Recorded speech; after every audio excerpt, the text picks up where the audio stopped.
The sound of a helicopter at close range is not a noise, it is a physical assault. The thup-thup-thup of the rotor blades beats against the chest cavity, vibrating the ribs and rattling the teeth. The downdraft, the rotor wash, hit the salt flat like a hammer, kicking up a blinding white blizzard of crystal dust. Rebecca narrowed her eyes against the stinging grit. She gripped the Remington shotgun, her knuckles white. She was kneeling in the open, a tiny speck of defiance on a vast white canvas. Beside her, prone in the dirt, Elias was a statue. He lay perfectly still, his cheek welded to the stock of his sniper rifle. His body relaxed despite the tons of metal screaming toward them at 100 miles an hour. "Hold." Elias's voice was calm, cutting through the roar of the engine like a knife. "Let him commit." The Black Bell 407 banked sharply, its nose dipping. It looked like a giant, angry wasp. In the open side door, the gunman leaned out, the muzzle of his automatic weapon flashing. The sound was like canvas ripping. A line of white geysers exploded in the salt 20 feet to their left. Walking steadily toward them, pop, pop, pop, pop, the bullets were chewing up the earth, searching for flesh. "Now," Elias barked. Rebecca didn't aim. She couldn't. She just pointed the shotgun toward the black shape looming in the sky and pulled the trigger.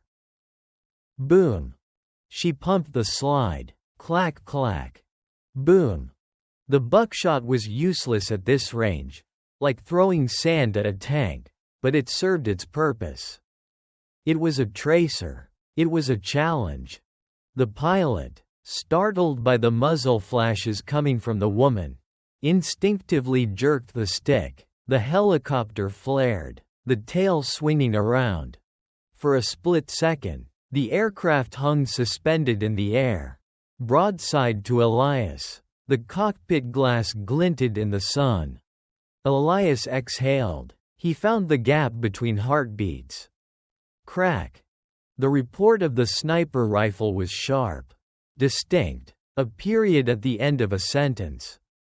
The effect was instantaneous. The helicopter didn't explode. It shuddered. The smooth, predatory arc of its flight suddenly turned jagged. The nose pitched up violently, then dropped. The engine whined, a high-pitched scream of mechanical distress. The pilot was dead, or dying, slumped over the cyclic control. "Get down," Elias roared, rolling onto his back and covering his head. Rebecca threw herself over Emily, burying the girl's face in the salt. The helicopter began to spin.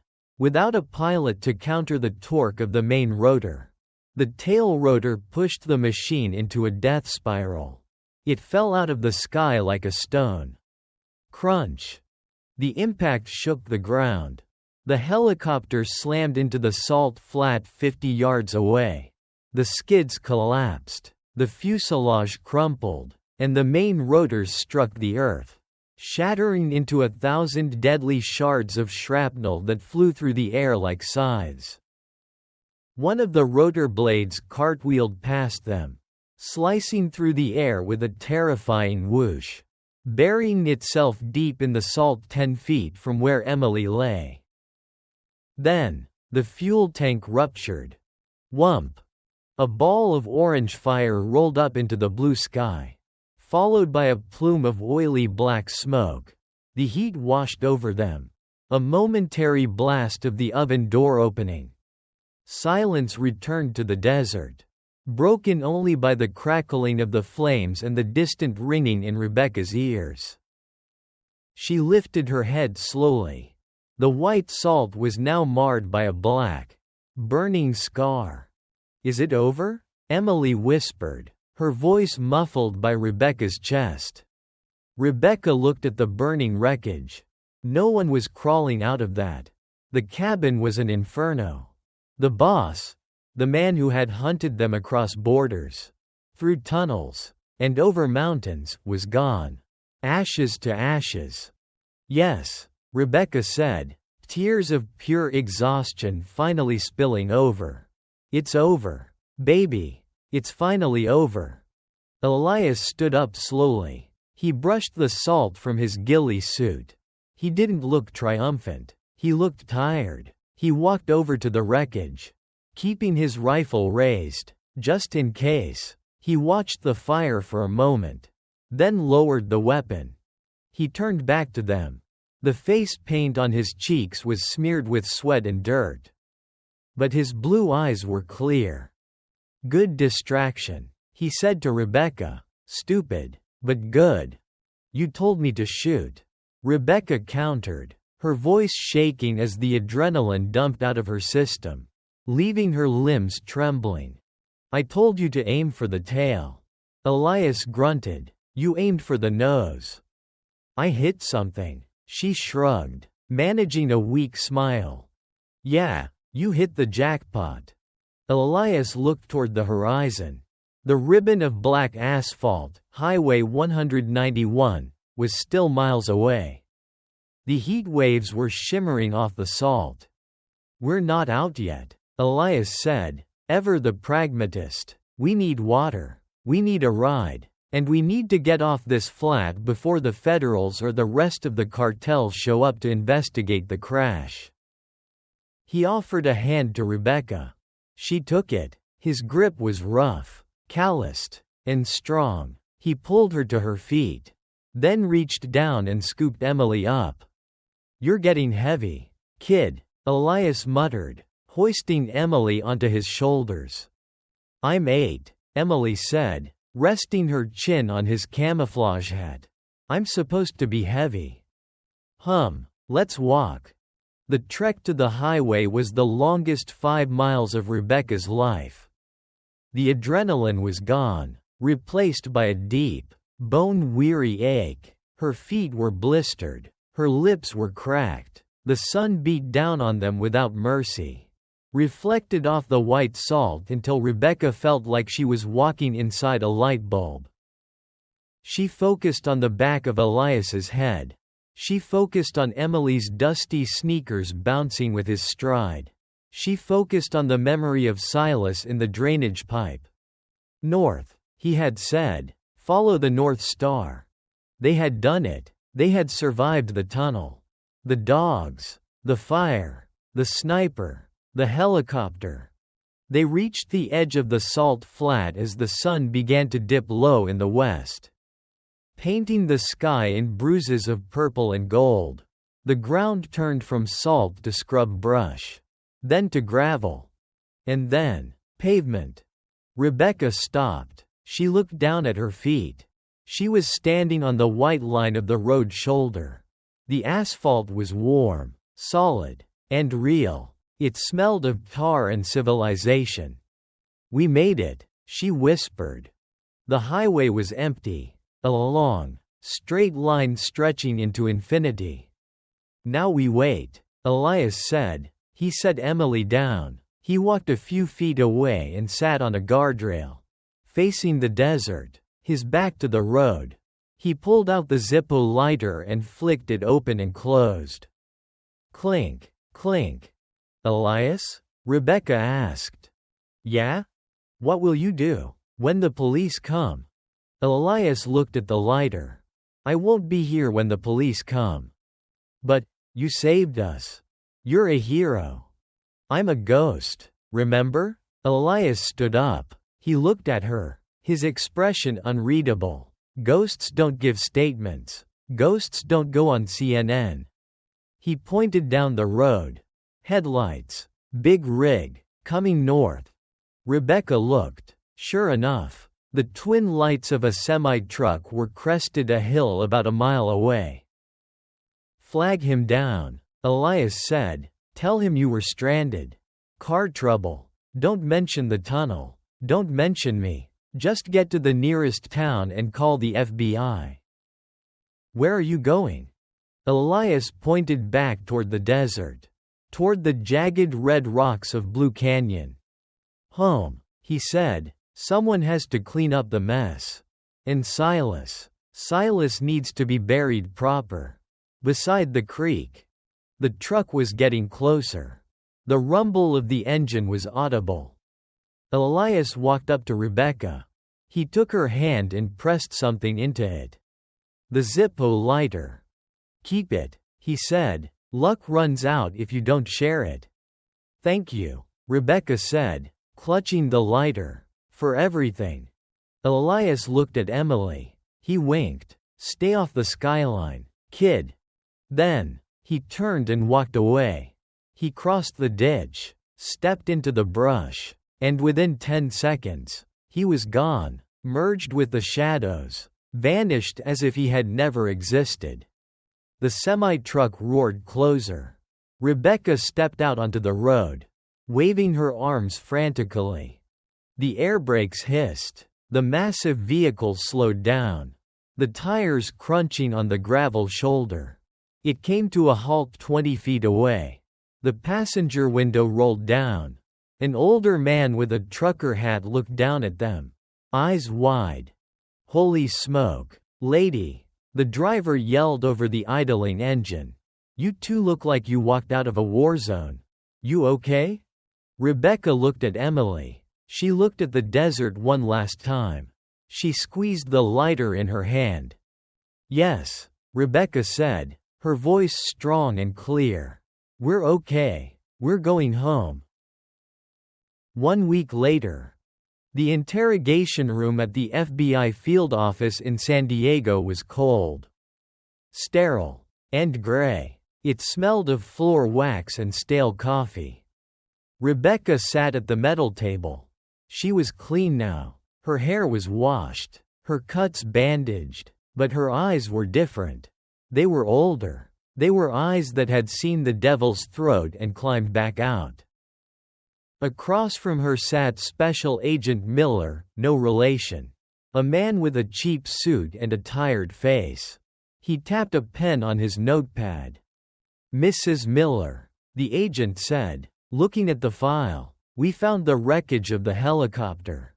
We identified the bodies. You took down a high-ranking lieutenant of the Sinaloa cartel. It's impressive. I just wanted to save my daughter. Rebecca said flatly. We also found the burnt remains of a ranch house about 10 miles south. The agent continued, and the body of a man in a drainage pipe. Identified as Silas Stone, former Navy SEAL. Dishonorable discharge in '98. Did you know him?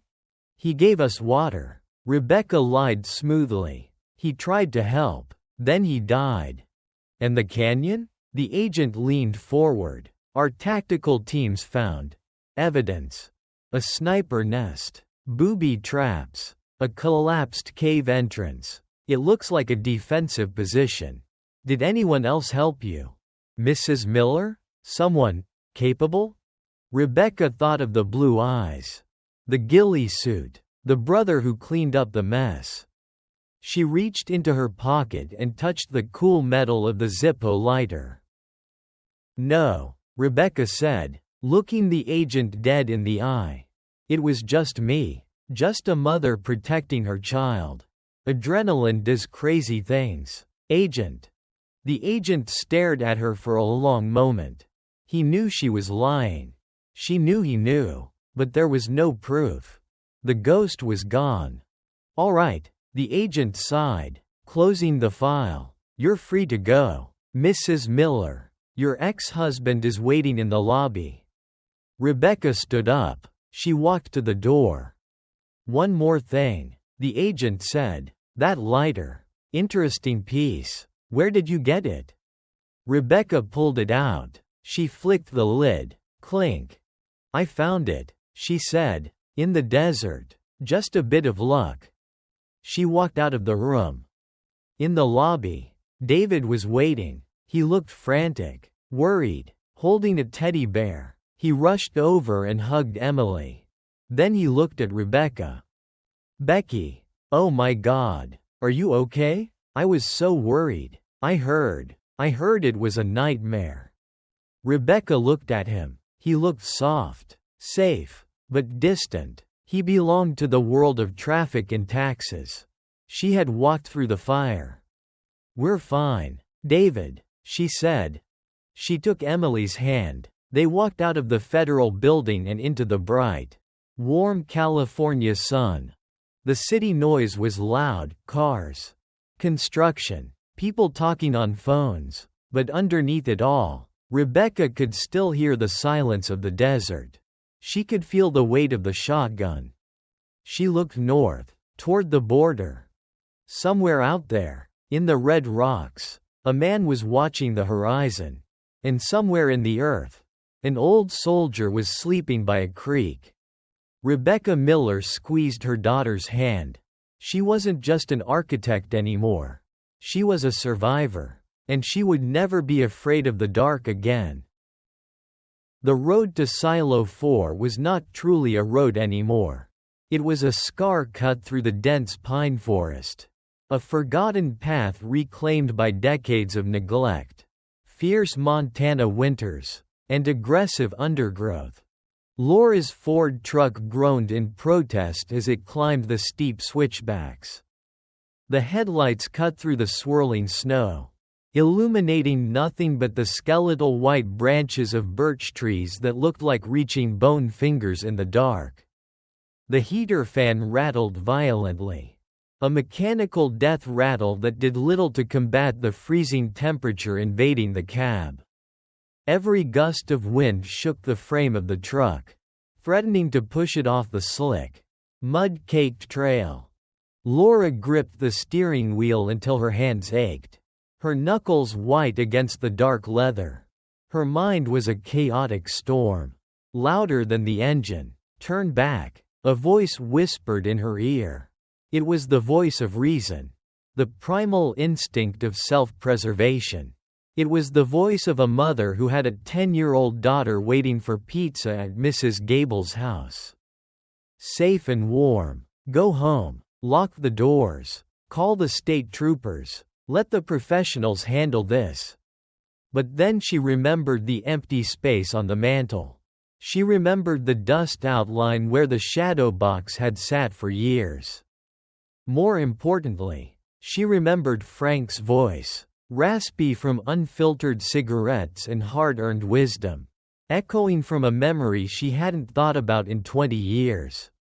"There are things in this world that don't stay buried, Lori," he had told her once, staring into a campfire with eyes that saw things she couldn't. "We put concrete over them. We put fences around them. But the past has a nasty habit of digging itself out. When it does, you have to be ready to put it back down." Was he talking about this? Had he known this day would come? The thought made a cold shiver race down her spine, colder than the winter air. The truck crested the final hill, and the facility came into view like a nightmare rising from the earth. It was a ghost from a dead empire. A rusted chain-link fence, topped with razor wire that gleamed maliciously in the moonlight, surrounded a concrete slab the size of a football field.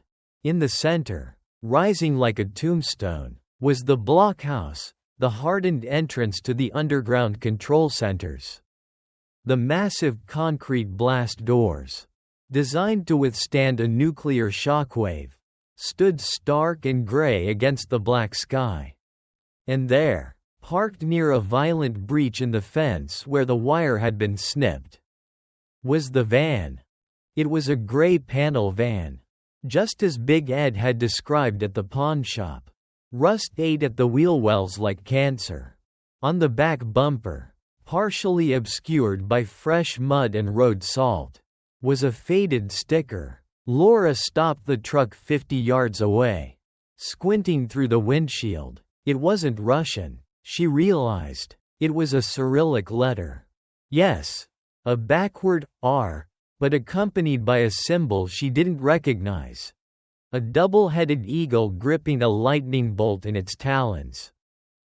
Laura killed the engine. The silence that rushed in was deafening, pressing against her ears. The wind howled through the broken fence, creating a low, mournful whistle that sounded like a dying animal.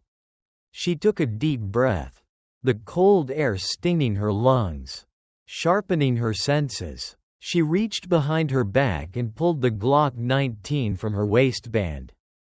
She checked the safety again. Then the chamber. Her hands were trembling, not from cold, but from adrenaline dumping into her bloodstream. She wasn't a cop. She wasn't a soldier like Frank. She was a waitress who worked double shifts and knew how to shoot cans off a fence post on Sundays. Be a wolf, Lori, for Hannah. She opened the door and stepped out.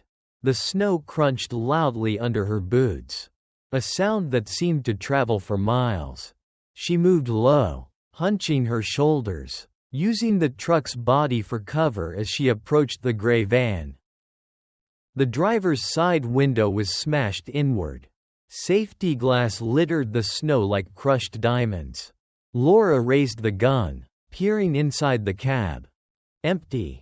A fast food wrapper fluttered on the dashboard. She moved to the back doors. They were unlocked, slightly ajar. She threw them open, gun raised, ready to fire. It was filled with her life. Her television was there. The screen cracked further from the careless loading. Her laptop, a bag of costume jewelry she hadn't worn in years. And in the corner, a pile of other stolen goods from the neighbors, gaming consoles, power drills, a blender, a tackle box. She frantically rummaged through the pile, tossing aside a DVD player. "Where is it?" she hissed. No shadow box, no silver star, no dog tags. Damn it, the curse hung in the frozen air. She backed away from the van and looked toward the blockhouse. The heavy steel door, which should have been welded shut by the government 30 years ago, was forced open. A heavy-duty chain lay on the ground, cut cleanly by hydraulic bolt cutters that had been tossed aside in the snow. Someone was inside, and they had taken the one thing that mattered. Laura reached into her truck's glove box and grabbed a heavy police-issue mag-light flashlight, gun in her right hand, light in her left. She stepped through the broken fence, crossing the threshold into the forbidden zone.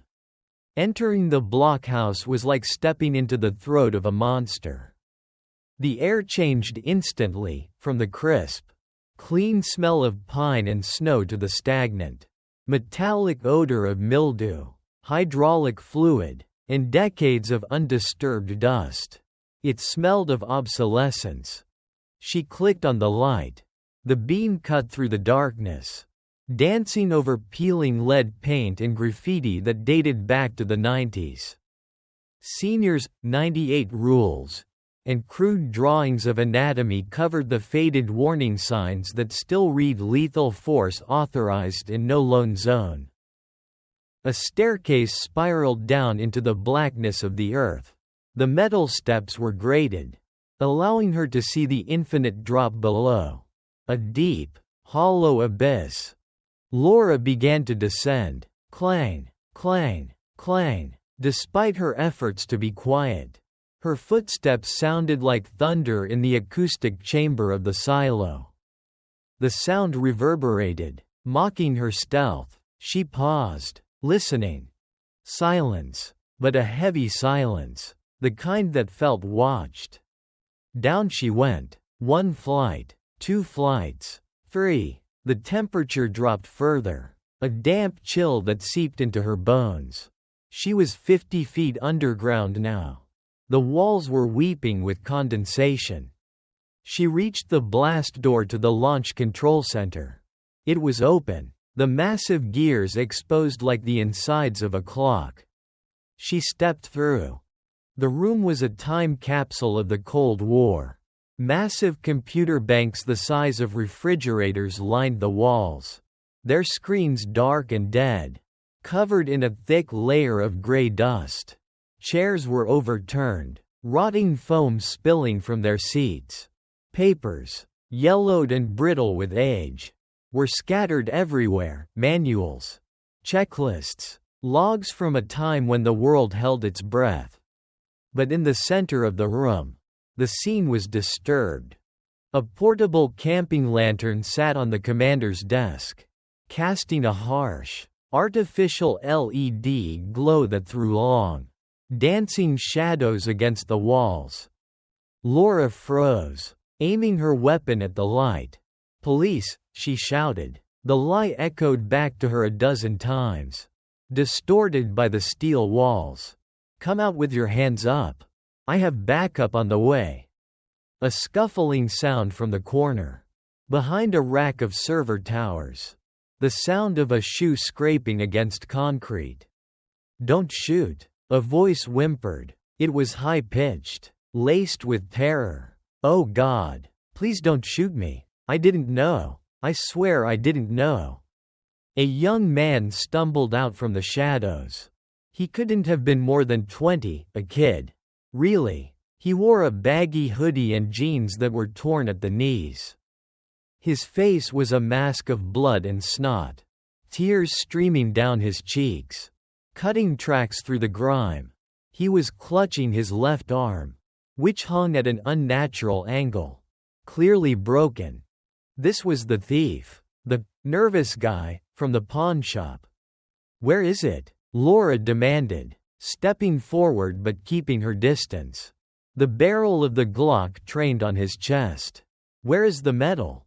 The kid fell to his knees, sobbing uncontrollably. "I don't have it. I dropped it. He took it. Oh God. Rick. Look at Rick." He pointed a shaking hand toward the far side of the console. Laura shifted the flashlight beam. Her breath caught in her throat. A body lay crumpled against the wall. Or what was left of one. It was another man, older, wearing a heavy coat. He had been thrown with such force that the drywall behind him had cracked. His neck was twisted at an impossible angle. Laura felt bile rise in her throat. This wasn't a robbery gone wrong. This was a slaughter. "Who did this?" she whispered, her voice trembling. "The old man," the kid screamed, hysteria taking over. "The one in the ice. The sleeper." Laura frowned, her eyes darting around the room. "What are you talking about?" "Talk to me. We just wanted the silver." The kid babbled, rocking back and forth. "We broke the frame of the metal. It wasn't just a metal. The back, it popped open. There was a key inside. A black key. It looked like plastic but it was heavy. It had a chip in it." Laura's stomach dropped. A key hidden inside the silver star. "Frank, what did you protect? Why did you keep it in the house with us? What did you do with the key?" We thought it might open something down here." The kid stammered. "Rick, he said there were rumors about a stash in the commander's office. Leftover gold bars from the government. We came down here. We used the key on the console. It fit perfectly." He pointed a shaking finger at the main control desk. Laura looked. In the center of the console, amidst the dust and dead switches, a panel had been pried open. A small, black key was inserted into a slot that looked far too modern for 1970s technology. Beside it, a single red light blinked on the console. Pulse, pulse, pulse, like a heartbeat. "And then?" Laura asked, her voice barely audible over the thumping of her own heart. "Then the floor, it opened up," the kid whispered, his eyes wide with a primal terror that went beyond pain. "In the back, the maintenance bay, a pod. It hissed, like it was defrosting. Steam everywhere." He looked up at Laura. A man came out. He was naked, pale as death, covered in slime. Rick tried to hit him with the crowbar. The man, he didn't even blink. The kid made a snapping motion with his hand. He grabbed Rick. He tore him, like wet paper. He didn't even look angry. He looked bored. Laura took a step back. The impossibility of it warring with the reality of the dead body in the corner. I ran, the kid cried. I ran and he threw me against the wall. He took the key. He took the medal. He kept asking, "What year? What year is the awakening?" He's awake. The note on the receipt. Suddenly, Laura heard a sound. It wasn't the wind. It wasn't the settling of the earth. It was the slow, rhythmic sound of heavy boots on metal grating. Clack, clack, clack, precise, measured, coming from the dark corridor that led to the missile silos. The kid heard it too. He scrambled backward, pressing himself against the metal legs of the desk, whimpering, "He's coming back. Oh God, he's coming back for me." Laura spun around, aiming the Glock at the dark doorway. The beam of her flashlight trembled, shaking with her hands. "Get up," Laura hissed at the kid. "We need to go. Now." "I can't," the kid wailed. "My leg. I can't stand." The footsteps stopped. From the absolute darkness of the corridor, a voice emerged. It was deep, resonant, and accented, not Russian. It sounded older, ancient, like gravel grinding against steel. It carried a strange, harmonic resonance. "You have the eyes of Frank Bennett," the voice said. Laura's blood turned to ice. She tightened her grip on the trigger. "Who are you? Step into the light." Frank was a good warden. The voice continued, ignoring her command. "He kept the watch for 40 years. He kept the key safe. He kept me safe from the world. And the world from me." A figure stepped into the edge of the light. Laura gasped. The man was tall, well over 6 feet. With a physique that was lean but rippling with unnatural muscle definition. He was wearing a dark gray tactical suit that looked like it had been scavenged from the facility's emergency lockers. It was tight, stretching across his broad shoulders. But it was his face that held her attention. He was pale, unnaturally so, his skin almost translucent, revealing a map of blue and black veins pulsing beneath. His hair was white, cut in a severe military buzz cut. But he didn't look old. He looked timeless, unfinished. And his eyes were solid black. No iris, no sclera, just 2 voids absorbing the light of her flashlight. He held the silver star in his hand. He flipped it over his knuckles with terrifying dexterity. "But Frank is dead," the man said, tilting his head like a curious bird. "And the contract is expired." "Put your hands on your head," Laura screamed. He took a step forward. Laura squeezed the trigger. Bang! The gunshot was deafening in the confined space, ringing in her ears like a bell. The muzzle flash blinded her for a split second.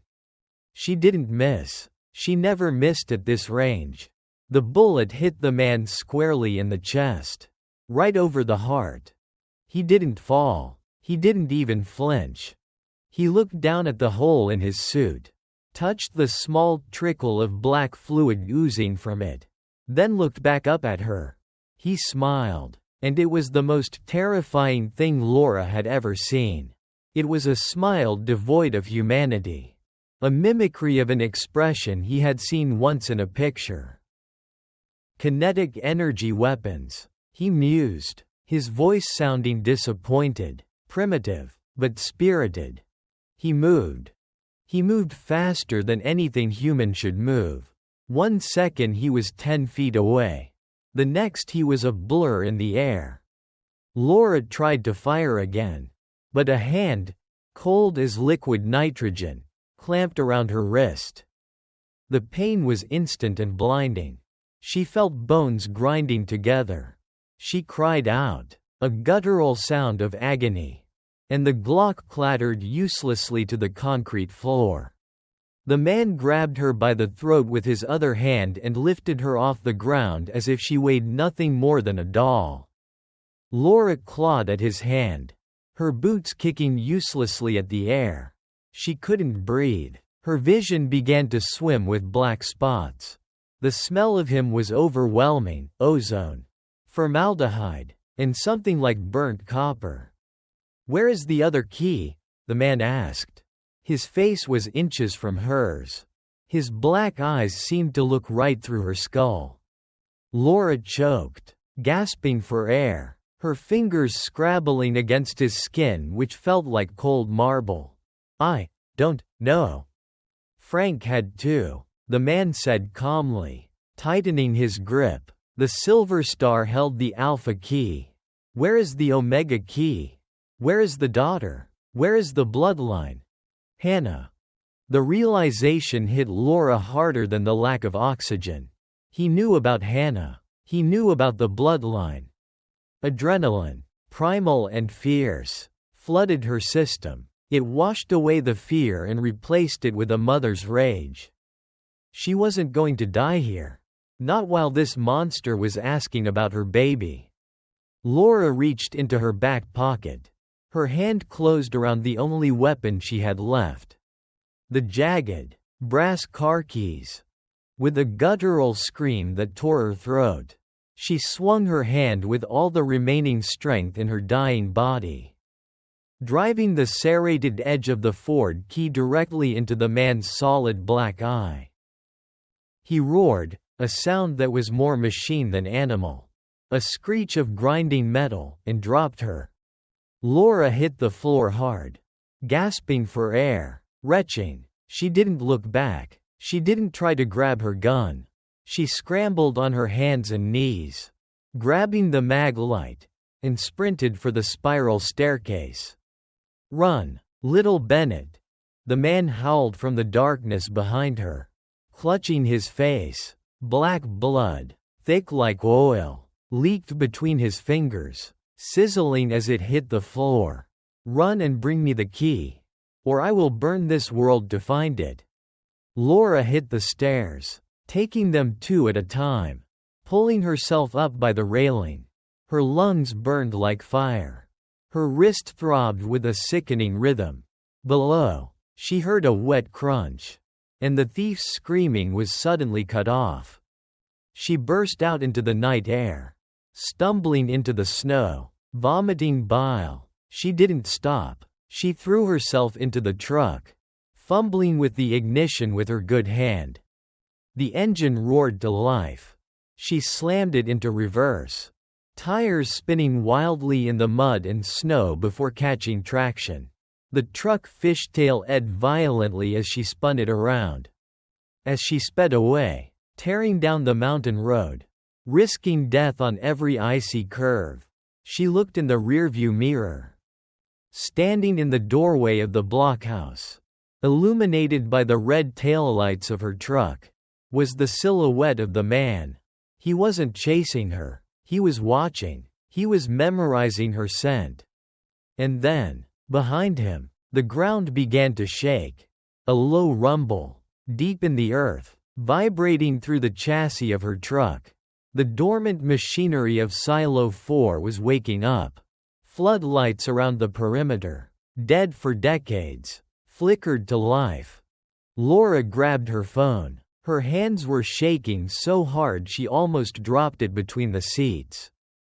She dialed the one number she prayed would still pick up, a number written on the back of a photo Frank had given her. Come on, she sobbed. Special Agent Miller, a crisp voice answered. Not the local sheriff. This was federal. This is Laura Bennett, she screamed into the phone. Frank Bennett's granddaughter. Code Black. I repeat, Code Black. Ma'am, calm down. What is? Project Lazar is active, Laura shouted, the words tearing at her throat. The sleeper is awake. He has the alpha key. He's asking for the omega. There was a dead silence on the line. Then, the tone changed completely. Laura, Listen to me very carefully, the agent said, his voice ice cold. Throw your phone out of the window. Do not go home. Do not go to the police. Pick up your daughter and drive north. If you stop, you die. Do you understand? Laura hung up and threw the phone into the dark forest. She gripped the wheel, tears streaming down her face. She wasn't a waitress anymore. She was a fugitive. I'm coming, Hannah, she whispered into the darkness. I'm coming. Commander Voss did not like the cold. It made the equipment sluggish. It made the men complain. But mostly, it reminded him of Siberia. And Siberia was a place where he had left a piece of his soul 20 years ago. Voss stood in the center of the control room in Silo 4. He was a man carved from granite, bald, with a scar running through his left eyebrow that bisected a milky, dead eye. His good eye, blue and sharp as a laser, scanned the carnage. The body of his teammate, Rick, was still crumpled against the wall. His neck snapped. The thief, the kid with the broken arm, had been executed efficiently by Voss's own hand the moment he arrived. No witnesses. Report. Voss barked into his headset. Sir, a tech specialist replied, typing furiously on a ruggedized laptop set up on the dust-covered console. We have retrieved the data from the console. The alpha key was used. Subject, Lazar, is active. Biometrics confirm he has left the facility.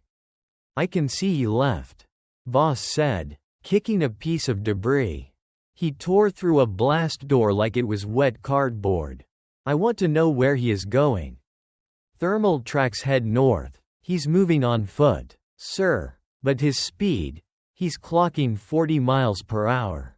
He's heading for the spire. Voss gritted his teeth. The spire. If the weapon reached the spire and plugged into the geothermal grid, the contract was void. Voss wouldn't just lose his paycheck, he would lose his life. The shadow clients who hired him didn't tolerate failure.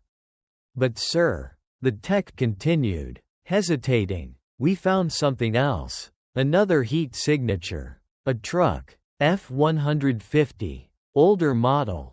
It arrived after the breach and left 20 minutes ago. Voss walked over to the screen. He watched the replay of the security footage, grainy, black and white images recovered from the backup drive. He saw a woman, dark hair, flannel shirt, moving with a limp but with purpose. He saw her shoot the thief. He saw her confront the pale man. He saw the car keys she used as a weapon. Voss paused the video. He zoomed in on the woman's face. Run facial recognition, Voss ordered. The computer whirred. A few seconds later, a profile popped up. Name: Laura Bennett, Dobb. The 4th of December 1988. Relation: granddaughter of Frank Bennett, ex-warden. Project Lazar. Voss smiled. It was a terrifying expression that didn't reach his eyes. Frank Bennett, Voss whispered. The old ghost. I should have known he bred trouble. Sir, she's a civilian, the tech said. A waitress. She's not a civilian, Voss corrected, putting on his tactical gloves. She's a loose end. And more importantly, she has the bloodline. The pale man didn't kill her. Why? Voss replayed the audio. Where is the other key? Where is the daughter? The realization hit Voss like a physical blow. The Omega key. The myth was real. Frank hadn't just stolen the ignition, he had stolen the kill switch. And he had hidden it in his family. Change of plans. Voss announced to the room. Alpha team, secure the spire. Prepare for heavy containment. Bravo team, you are with me. Where are we going, Commander? We are going to pay a visit to Ms. Bennett's residence, Voss said. picking up his assault rifle. She knows where the Omega key is. And if she doesn't tell us. He looked at the profile on the screen again. Listed under dependents. Hannah Bennett. Age. 10. Then we will ask the little girl. Voss walked out of the silo. Into the biting wind. He tapped his comms. Get the cleanup crew ready. Gas leak protocol. I want that house erased from the map. Tonight, we hunt. 2 black Chevrolet Suburbans roared to life. Their engines growling in the dark. Voss climbed into the lead vehicle. He wasn't hunting a waitress anymore. He was hunting a legacy. And Commander Voss never came home empty-handed. The drive back to Blackwood Creek was a blur of adrenaline and agonizing pain. A fever dream set against a backdrop of falling snow. Laura steered with her left hand, the good one, while her right hand, now swollen to the size of a grapefruit and throbbing with a bruise that deepened from red to an ugly purple, lay uselessly in her lap. The truck's heater had finally given up completely, blowing only cold air that smelled of burning oil and old dust. The windshield wipers slapped frantically against the glass, fighting a losing battle against the thickening blizzard that turned the world into a swirling gray void. But Laura didn't feel the cold. She felt only the fire in her veins. Code black. Drive north. Don't stop. The words of the federal agent on the phone replayed in her mind like a broken record, looping over and over. They weren't just advice, they were instructions for survival. They were the kind of orders Frank used to talk about when he'd had too much whiskey, orders given when the world was ending. She glanced at the digital clock on the dashboard, 7:12 p.m. Hannah had been at Mrs. Gable's for nearly 2 hours. Every minute that passed was a tightening noose. That monster, the pale man, the sleeper, he knew about the bloodline. He knew Frank had a granddaughter. He knew there was another key. And if he knew that, he knew exactly where to find the leverage to get it. Laura pushed the gas pedal to the floor. The old Ford shuddered, the engine roaring in protest as the needle climbed past 80 miles per hour on a mountain road meant for 40. The tires skated over patches of black ice, the rear end drifting dangerously close to the guardrail. But Laura corrected the skid with a savage twist of the wheel. Hold together, old girl, she pleaded with the truck, patting the dashboard with her good hand. Just one more run. Do it for Frank. Do it for Hannah. She reached the outskirts of town. The familiar lights of the gas station. The neon sign of the diner where she had poured coffee for 10 years. The floodlights of the high school football field. They all looked alien now. They belonged to a world she had just been exiled from. She wasn't Laura the waitress anymore. She was prey. And in the wild, prey only survived if it moved faster than the predator. She turned onto Elm Street, tires squealing on the asphalt. Mrs. Gable's house was at the end of the cul-de-sac. A quaint blue cottage with a white picket fence that now looked like the bars of a cage.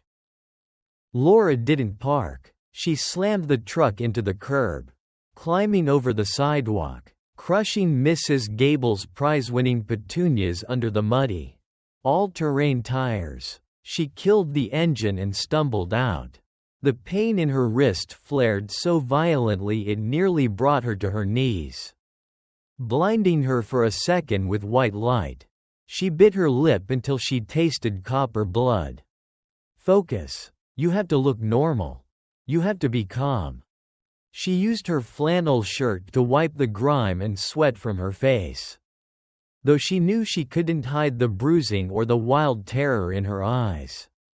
She tucked her injured hand into her pocket, draped her coat to hide the bulge of the Glock at her back, and walked to the door. She didn't knock. She pounded. "Mrs. Gable, it's Laura. Open up." The door swung open slowly.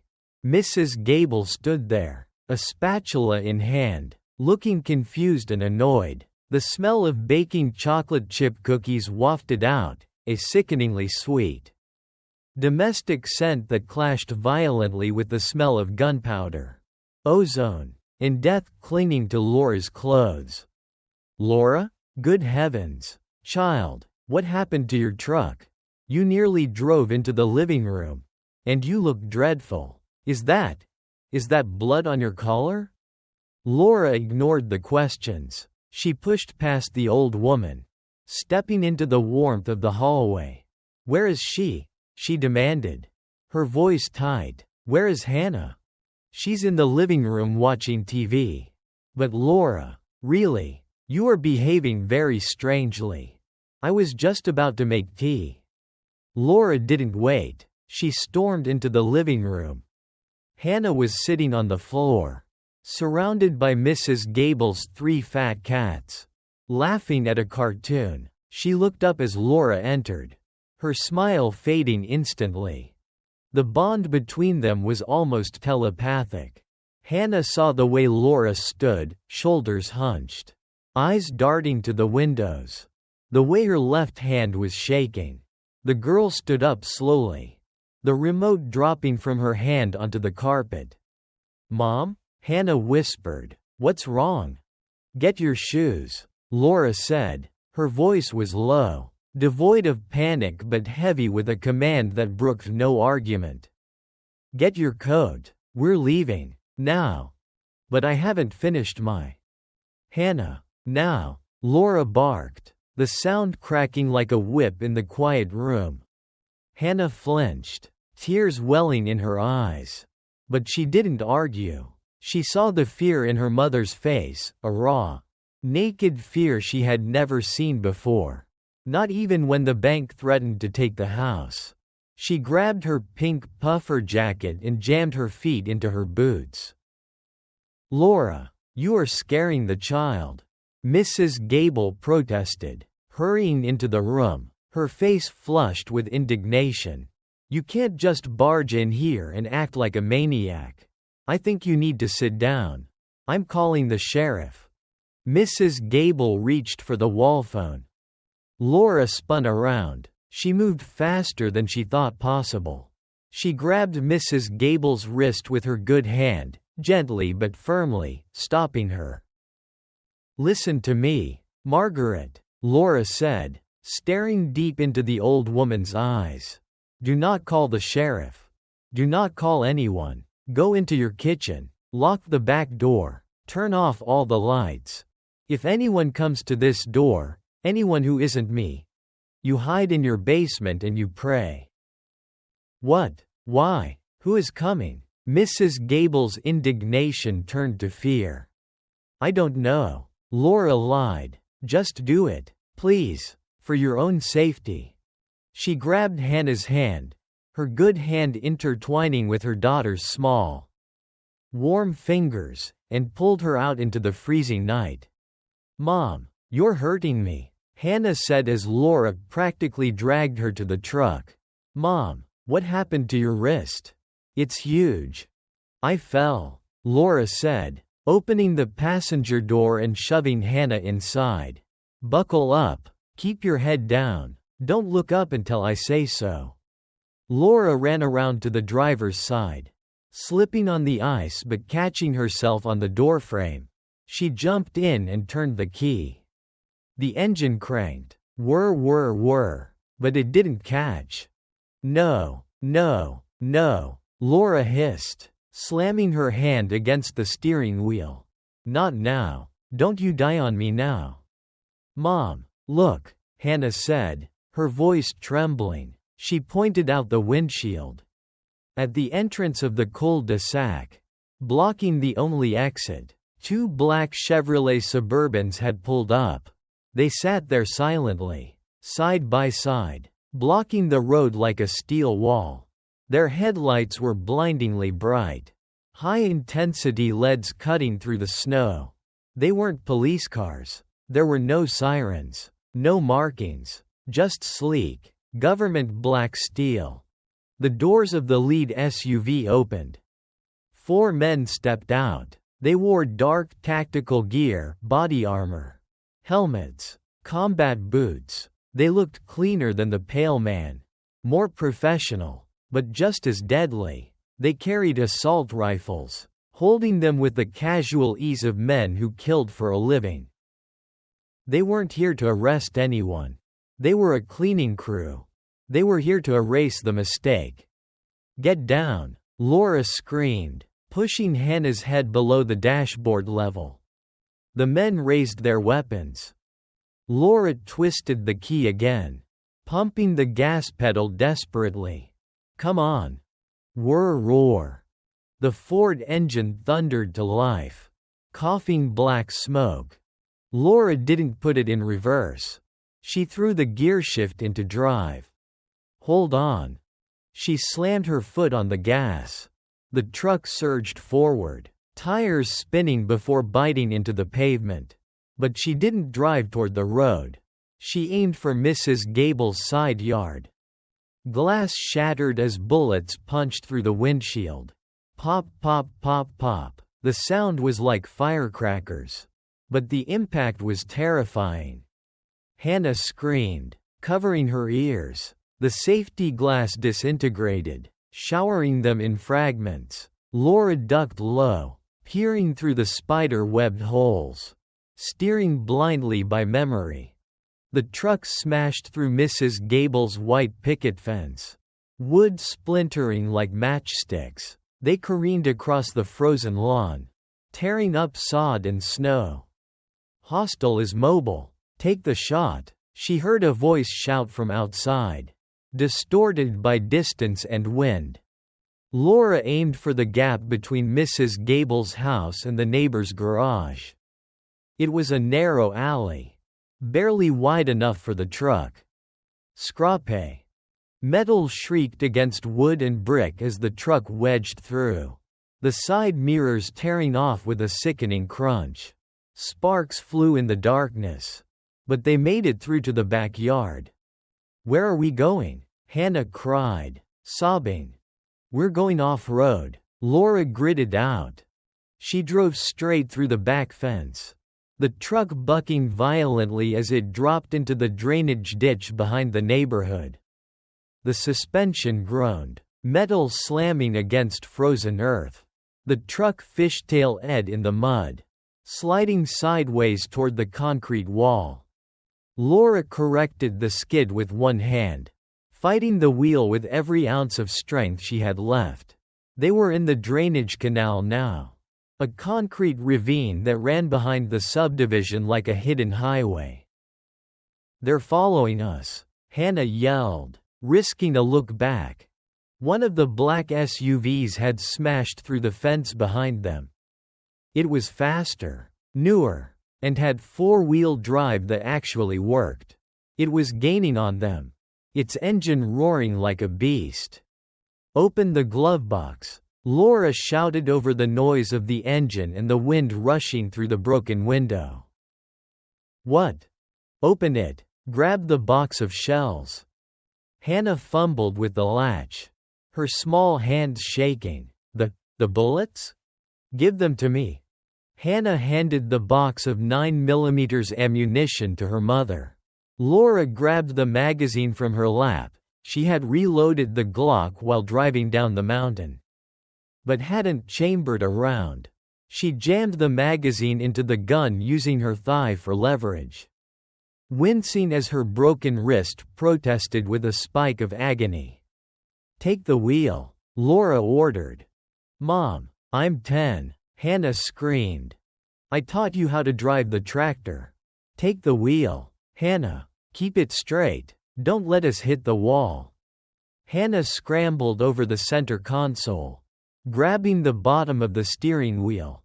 Her eyes were wide with terror, but her hands were steady. She was Frank Bennett's great-granddaughter. After all, the blood of survivors ran in her veins. Laura leaned out of the shattered driver's side window. The wind whipped her hair into her face, freezing the tears on her cheeks. The cold air burned her eyes. The SUV was 50 feet behind them, its high beams blinding her. A man was leaning out of the passenger window, raising a rifle. Laura raised the Glock. It felt heavy in her left hand. She wasn't left-handed. Aim for the tires? No. Run flats. Aim for the driver. She took a breath, holding it, letting the world slow down. She thought of Frank teaching her to shoot cans. Squeeze. Don't pull. Pop, pop, pop. She fired 3 rounds. The recoil sent shocks of pain up her arm, rattling her bones. The first 2 shots missed, sparking off the SUV's armored grille. The third shot hit the SUV's windshield. It didn't shatter the reinforced glass. These vehicles were up-armored, but the spiderweb crack appeared right in front of the driver's face, obscuring his vision. Instinct took over. The driver flinched. The SUV swerved hard to the right. Its front tire caught the edge of a large concrete drainage pipe sticking out of the mud. Physics took over. The vehicle flipped. It was a violent, cinematic crash. The SUV cartwheeled into the air, landing on its roof with a sickening crunch of metal, sliding sparks along the concrete canal floor before coming to a halt in a cloud of steam and snow. "Pull over," Laura yelled. "We stopped them," Hannah cheered, her voice high and hysterical. "Mom, we got them." "No," Laura said, grabbing the wheel back. "There was a second car. We had to ditch the truck. Now." She steered the truck up a maintenance ramp, exiting the canal and emerging into the industrial district on the north side of town. This was a maze of old warehouses, closed mills, and lumber yards. Laura drove the truck deep into an abandoned lumber yard, parking it behind a stack of rotting plywood, hidden from the main road. "Out," Laura commanded. "Leave everything, just your coat." "My phone?" Hannah asked, reaching for her backpack. Laura grabbed the backpack and ripped it open. She found Hannah's iPhone, pink case, glitter stickers. She threw it on the ground and stomped on it with her boot. Glass crunched. "Mom, they can track it," Laura said, her voice softening as she saw Hannah's devastated face. She knelt down, ignoring the pain in her knees. She grabbed Hannah's shoulders. "Listen to me, Hannah. Look at me." Hannah looked up. Her face was streaked with tears, her lower lip trembling. "We are playing a game," Laura said, trying to keep her voice steady. "The hardest game we have ever played. Like hide and seek. But if we get found, we lose everything. Do you understand?" "Who are those men?" Hannah whispered. "Did they kill Grandpa Frank?" Laura's heart broke. "No, baby. Grandpa died sick. But these men, they want something Grandpa hid. Something he left for us." "The metal?" "Something inside the metal. And maybe something else." Laura stood up. She took off her flannel shirt, shivering as the cold hit her undershirt. She wrapped the flannel around her broken wrist, tying it tight to immobilize the joint. It was a crude splint, but it would have to do. "We need a new car," Laura said, "and I know where to get one." They walked out of the lumber yard, sticking to the shadows, avoiding the street lights. The snow was falling harder now, a white curtain that hid the world. They were 2 ghosts moving through the industrial graveyard. They walked for 20 minutes, the cold biting through their clothes, until they reached a dilapidated auto repair shop with a sign that read, "Scully's Repair, cash only." The lights were off, but smoke curled from the chimney in the back. Laura walked to the side door and knocked a specific rhythm. Knock knock. Pause. Knock. A moment later, a slat slid open. A pair of suspicious eyes peered out, framed by a scarred face. "We're closed," a gruff voice said. "Scully," Laura whispered. "It's Lori, Frank's girl. I need help. Bad." The eyes widened. There was the sound of 3 heavy locks being undone. The door opened. Scully was a Vietnam vet who had served in the same platoon as Frank. He was missing one leg, moving on a custom-made crutch.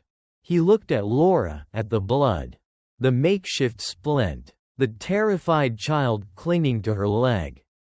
"Jesus, Lori," Scully breathed, pulling them inside and locking the door quickly behind them. "You look like you went 12 rounds with the devil." "I did," Laura said, leaning against a workbench, exhaustion finally hitting her like a physical blow. "And he's coming here. I need a car, Scully. Something that doesn't exist. Something off the grid." Scully looked at Hannah, then back at Laura. He didn't ask questions. Men like Scully and Frank didn't need to ask. They knew the look of a soldier on the run. "I got an '88 Chevy Caprice in the back," Scully grunted, limping toward a key rack. "Ugly as sin, rust on the hood, but I rebuilt the engine myself. V8, no GPS, no OnStar, no computer chips, just iron and gas." He tossed her the keys. "Take it." "I can't pay you," Laura said. "Frank paid me 40 years ago in the jungle when he carried me out of a rice paddy," Scully said softly, his voice thick with emotion. He reached under the counter and pulled out a dusty canvas bag. "Take this too. First aid kit, some cash, a map, and a burner phone. I kept it ready, just in case." Laura took the bag. She wanted to cry. She wanted to hug this grumpy old man. But there was no time. "Thank you, Scully." "Get out of here," Scully said, moving to the window with a shotgun in his hand. "I'll keep the lights off. If anyone asks, I haven't seen a Bennett in years." Laura ushered Hannah into the back of the shop where the old Chevy Caprice sat. It was a boat of a car. Faded blue, smelling of old cigarettes and grease. To Laura, it looked like a chariot. As they pulled out of the garage, slipping quietly onto the back roads heading north, the silence in the car was heavy. "Mom?" Hannah spoke up from the passenger seat, her voice small. "Yeah, baby?" Hannah reached into her shirt and pulled out a necklace. It was a simple leather cord, but hanging from it was a small, strange object. It looked like a piece of black plastic, shaped like a puzzle piece, with intricate gold circuitry embedded in it. "Grandpa gave me this before you went to the hospital," Hannah said quietly. "He told me never to show anyone. He said it was the Omega key." Laura nearly drove off the road. She stared at the necklace swinging from her daughter's neck. The pale man hadn't just been looking for Hannah because she was family. He was looking for her because she was the vault. He said, Hannah continued, her voice trembling, that if the bad man ever came, I was supposed to give this to you. And that we had to go to the blind spot. "The blind spot?" Laura asked. "Where is that?" "I don't know," Hannah said, but he drew a map. "On the back of my closet door. Under the poster of Taylor Swift." He said he drew it in invisible ink. The kind you need a black light to see. Laura gripped the steering wheel until her knuckles turned white. They couldn't go back to the house. The house was a kill zone. The black SUVs would be swarming it by now. But without that map, they were running blind. "Change of plans," Laura said, her eyes narrowing as she looked at the road ahead. "We're not going north yet. We have to go back." "Back?" Hannah squeaked. "To the bad men?" "No," Laura said, reaching for the Glock on the seat beside her. "We're going to get your map. And then, we're going to vanish." Outside, the snowstorm raged, erasing their tracks as fast as they made them. The hunt was on, but the wolf was turning back to the den. The Chevy Caprice rolled silently to a stop 3 blocks away from Laura's house. Sliding slightly on the unplowed asphalt, the heavy snowfall was a blessing now, burying the world in white noise and covering the car's tracks as soon as they were made. Laura turned off the headlights. The darkness of the suburban street felt heavy, oppressive. It wasn't the comfortable darkness of a sleeping neighborhood anymore, where the only sounds were distant trains and barking dogs. It was the darkness of a battlefield waiting for the first flare. "Stay here," Laura whispered, turning to Hannah. She reached into the canvas bag Scully had given them and pulled out a heavy roll of gray duct tape. She tore off a strip with her teeth, the sound harsh in the quiet car, and handed it to Hannah. "If anyone comes near the car, anyone who isn't me, you lock the doors and you lay flat on the floor. Do not scream, do not move, even if they break the glass." Hannah's eyes were wide, reflecting the faint streetlights like terrified moons. She gripped the roll of tape as if it were a lifeline. "Mom, your hand." Laura looked down at her right wrist. It was wrapped in the flannel shirt, but the swelling was pushing against the fabric, turning the skin tight and shiny. It throbbed with a dull, sickening rhythm, synchronized with her heartbeat. Every movement sent a spike of nausea through her gut. "I'm fine," Laura lied, forcing a steady tone. She reached into Hannah's backpack, the one they had salvaged, and rummaged through the school supplies until she found a small, purple plastic flashlight. It was a toy, part of a junior spy kit Frank had bought Hannah for her 9th birthday. But Frank bought quality toys. It had a real UV bulb. "You said the map glows under black light, right?" "Yes. Under the Taylor Swift poster. Bottom left corner. Grandpa said it was magic ink." "Okay. Count to 1,000 slowly. If I'm not back." Laura paused. She couldn't finish that sentence. She wouldn't allow herself to finish it. She leaned over and kissed Hannah's forehead, smelling the faint scent of strawberry shampoo amidst the car's stale smoke smell. "I'll be back, I promise." Laura opened the door and slipped out into the cold. The wind hit her instantly, biting through her thin undershirt. But she welcomed the numbness. It dulled the pain in her wrist. She moved through the backyards of her neighbors, avoiding the street. She climbed over frozen fences and crawled through snow-covered privet hedges, ignoring the branches that whipped her face and the ice that seeped into her jeans. She was a ghost returning to her own life, haunting the edges of the place she used to call home. When she reached Mrs. Gable's backyard, where she had crashed the truck just an hour ago, she stopped behind the trunk of an old oak tree. Her house was swarming. Portable floodlights had been set up on the front lawn, bathing the house in a harsh, clinical white light that banished all shadows. It looked like an operating theater. Men in white hazmat suits were moving in and out of the front door, carrying large plastic bins. Laura crouched low, her breath catching in her throat. They weren't investigating a crime scene. They were scrubbing it. They were erasing her existence. "Gas line is prepped," she heard a voice crackle over a radio from a guard standing near the back patio. He was dressed in black tactical gear, distinct from the cleaners in white. "Standard containment. We burn it in 10 mics. 10 minutes. They were going to burn her house down. They were going to frame it as a gas leak explosion to hide the evidence of the raid." Every picture of Hannah as a baby. Frank's old uniform in the attic. The growth chart penciled on the kitchen doorframe. All of it was about to become fuel. Laura checked her Glock. She had 12 rounds left in the magazine. There were at least 6 hostiles visible, armed with automatic weapons. A frontal assault was suicide. She had to be invisible. The back door was guarded by a single man smoking a cigarette. He looked bored, his rifle slung lazily over his shoulder, tapping his foot against the frozen deck.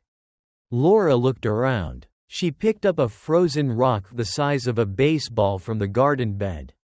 She weighed it in her left hand, adjusting for the unfamiliar balance. She threw it hard, arching it high over the fence into the neighbor's yard, the Miller place. Clang! It hit a metal trash can with a loud, hollow ring. The guard spun around, rifle snapping up. "Did you hear that?" he spoke into his comms. He walked toward the fence, peering into the darkness, away from the house. Laura moved. She stayed low, sprinting across the snow-covered lawn in a crouch. She didn't go for the door. She went for the basement window well, tucked behind the rhododendrons. Frank had loosened the latch on the inside years ago so Laura could sneak out when she was a rebellious teenager. She prayed it was still loose. She slid into the window well, her boots scraping against the concrete. She pushed against the glass. It resisted, frozen shut by the ice storm. "Come on," she hissed, pushing with her shoulder, gritting her teeth against the pain that shot up her bad arm. "Don't do this to me."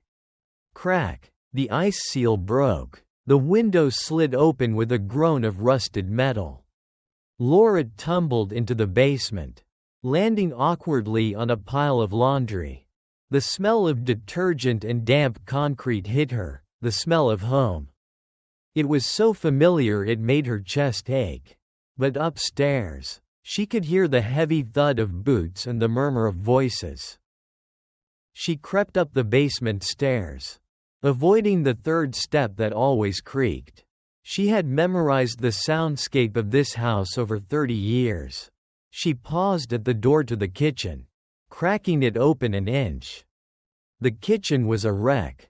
The men in hazmat suits were spraying a clear liquid on the walls. Accelerant. They were dousing her life in gasoline. The fumes were already thick, making her eyes water. Laura waited for them to move into the living room. She slipped out, moving silently in her socks. She had taken her boots off at the bottom of the stairs to reduce noise. She moved down the hallway. Her heart was hammering against her ribs like a trapped bird. Every shadow looked like a monster. The family photos on the wall seemed to stare at her, accusing her of leaving them behind. She reached Hannah's bedroom door. It was closed. She turned the knob slowly. Locked. "Damn it," she mouthed, resting her forehead against the wood. She knelt down, putting her eye to the keyhole. She couldn't see anything. She took a deep breath, reached into her pocket, and pulled out a bobby pin she always kept in her hair. Her hands were shaking uncontrollably. Her right hand was useless. A dead weight. She had to pick the lock with her left hand, her offhand. "Come on, Frank, you taught me this. Feel the pins. Tension and release." Inside the lock, metal scratched against metal. She fumbled, dropping the pin once, picking it up with sweaty fingers. Click. The first tumbler set. "Hey, who's in the hallway?" a voice shouted from the living room. Laura froze. The blood roared in her ears. "Probably just the wind, or a rat. This place is a dump." Another voice replied, laughing, "Hurry up with the sprayer." "Check it anyway. Standard protocol." Footsteps approached. Heavy. Fast. Laura twisted the tension wrench. biting her tongue until it bled. Click. The second tumbler. The lock opened. She slipped inside the bedroom and closed the door softly, turning the thumb lock behind her just as the beam of a flashlight swept the hallway. She pressed her back against the door, holding her breath, her eyes squeezed shut. The footsteps stopped right outside. The doorknob rattled violently. Locked. Clear. The voice grunted. Must have been the floor settling. The footsteps receded. Laura exhaled, her knees weak. She turned to the room. It was exactly as Hannah had left it this morning. Unmade bed, stuffed animals on the shelf, clothes scattered on the floor. It was a shrine to innocence, about to be burned to ash. Laura moved to the closet door. The poster of Taylor Swift, from the Eras Tour, was taped to the white wood. She clicked on the purple UV light. At first, nothing, just the glossy sheen of the poster and the dust motes dancing in the beam. Please, Hannah, don't be wrong, don't be wrong. She swept the light lower, to the bottom left corner, near the singer's sequined boots. There, glowing in a ghostly neon blue, lines began to appear. It wasn't just a map. It was a complex diagram drawn with a steady hand, Frank's hand. It showed a topography of the mountains north of Blackwood Creek. There were landmarks marked with military symbols, Dead Man's Ridge, the old copper mine, and then, a red circle drawn around a spot deep in the wilderness, marked with coordinates, 48 degrees north, 114 degrees west, the blind spot. Next to the coordinates, Frank had written a sequence of numbers, 3129-195. Laura grabbed her phone. No. She had destroyed her phone. She cursed silently. She couldn't take a picture. She had to take the map physically. She tried to peel the poster off. The tape held fast, fused to the paint. If she ripped it, she might tear the diagram. She heard the hissing sound again. Louder this time. She sniffed the air. Gas. They had opened the valves on the stove. The smell was seeping under the door, mixing with the chemical scent of the accelerant. 5 minutes to ignition. The radio voice echoed from outside. Clear the structure. Laura grabbed a pair of scissors from Hannah's desk. She jammed the blade into the wood of the closet door, carving around the section of the poster. It was hollow core wood. It broke easily. She sawed frantically, splinters flying, sweat dripping into her eyes. Snap! She tore a chunk of the door panel off, clutching the piece of wood with the invisible map against her chest like a shield. Got it. She turned to leave. The bedroom window shattered. Glass exploded inward. A canister, a tear gas grenade, clattered across the floor. Spinning and hissing, spewing thick white smoke. Laura coughed, covering her mouth with her sleeve. They knew she was here.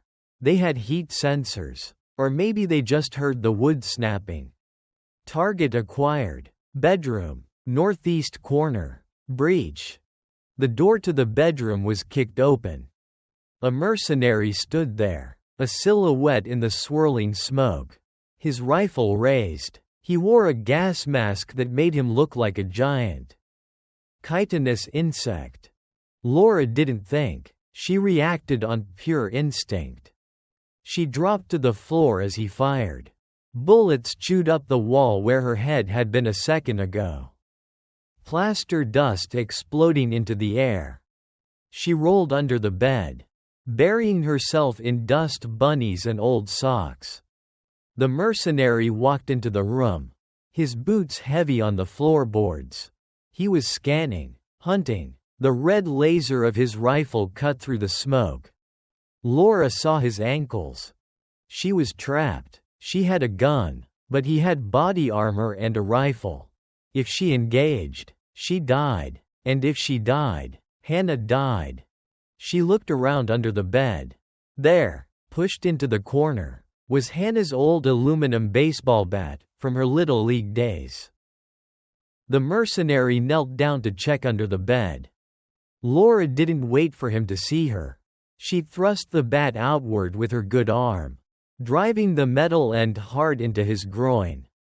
The man grunted, a sound of pure agony. Doubling over in reflex, his head dropped to the floor level. Laura scrambled out from the other side of the bed.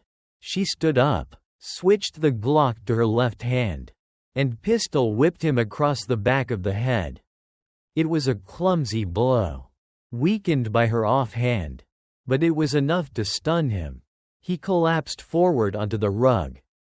But he wasn't unconscious. His hand lashed out, grabbing her ankle with a grip like iron. "Bitch!" he snarled through the mask, fumbling for his sidearm. Laura kicked him in the face, her sock-clad foot connecting with the hard plastic of the mask. It didn't do enough damage. He began to rise. Laura looked at the heavy canister of tear gas spinning on the floor. She grabbed it by the hot metal casing, burning her hand. But she didn't care, and slammed it into the mercenary's face mask. Crunch! The visor cracked. The gas poured directly into his mask. He screamed, thrashing wildly as the chemical burned his eyes and lungs. Laura grabbed the piece of wood with the map and sprinted for the window. The tear gas was blinding her, her lungs burning like they were filled with acid. She didn't check for a landing. She threw herself out the second-story window. She hit the roof of the back porch, slid down the icy shingles, and fell into a snowbank below. The impact knocked the wind out of her. Pain exploded in her broken wrist, white-hot and blinding, radiating up to her shoulder. She screamed, but the sound was swallowed by the snow. "She's outside. Perimeter breach. North side." Laura scrambled to her feet. She couldn't feel her right hand anymore. She tucked the map inside her jacket and ran. She ran through the neighbor's yard, her lungs heaving, ignoring the shouts behind her.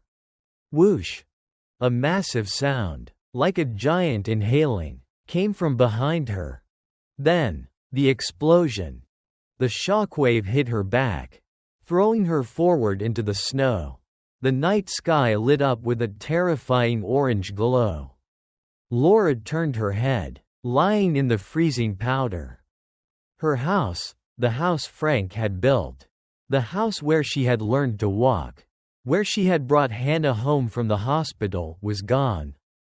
The windows had blown out, and flames were licking up the sides of the structure, consuming the roof. The gas leak had happened. Tears froze on her cheeks. Everything she owned, every photo, every memory, was burning. The history of the Bennett family was being erased. But she had the map. And she had the key. And she had Hannah. She forced herself up. "Keep moving, Bennett. Keep moving or die." She limped back to the Chevy Caprice. Her breathing was ragged, her vision blurring. When she opened the car door, Hannah screamed, "Mom, you're bleeding, your face." Laura looked in the rearview mirror. Her face was cut from the glass, soot-stained and wild. Her hair was singed. She looked like a demon rising from hell. "I'm okay," Laura rasped, tossing the piece of wood onto the passenger seat. "I got it." She put the car in gear. "Mom, the house." Hannah pointed out the window at the orange glow rising above the treetops, painting the falling snow in hues of blood. "Don't look back, Hannah," Laura said, her voice hard as stone. "That's not our home anymore. It's just wood and ash. We are the home now." She drove the car slowly, keeping the headlights off until they were on the main road. "Where are we going?" Hannah asked, clutching the Omega key around her neck, her voice small and trembling. Laura switched on the UV light and shone it on the piece of wood.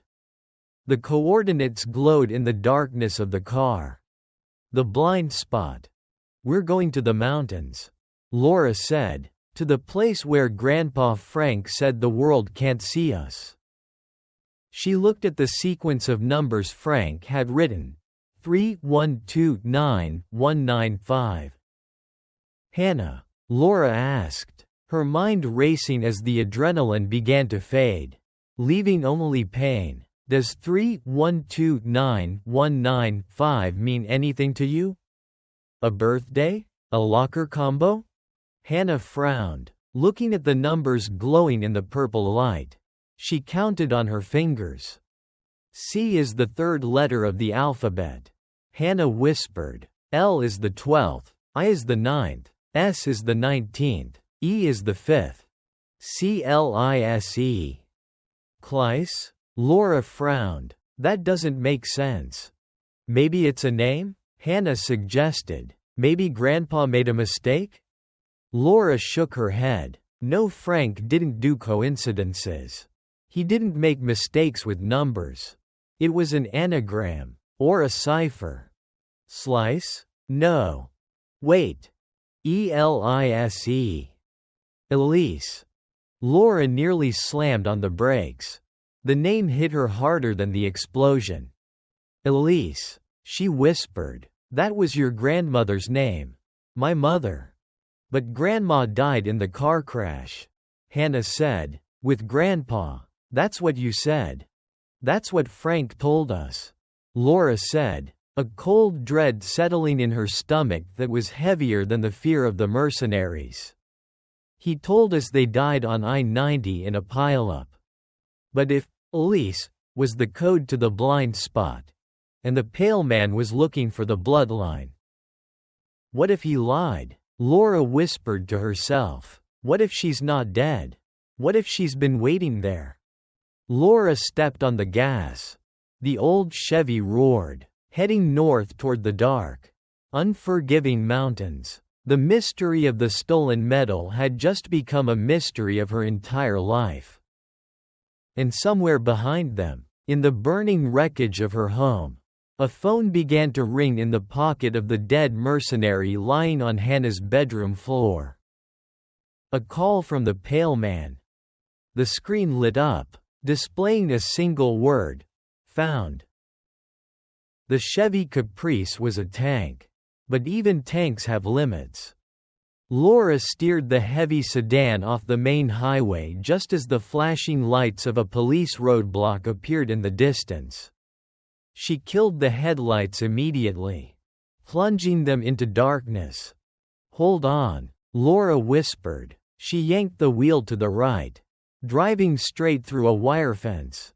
The wire screamed against the hood, snapping like a whip. They were in a pasture now, bouncing violently over frozen furrows of earth. Hannah was crying softly in the back seat, clutching the Omega key. "Where are we going, Mom?" Hannah asked, her voice trembling. "There's no road here. The main roads are closed," Laura said, her eyes scanning the dark landscape. "They'll be watching the bridges. We have to cross the Blackfoot River the old way." "The old way?" "The ice." 10 minutes later, the car crested a small hill and the river came into view. It was a wide, flat expanse of white winding through the valley.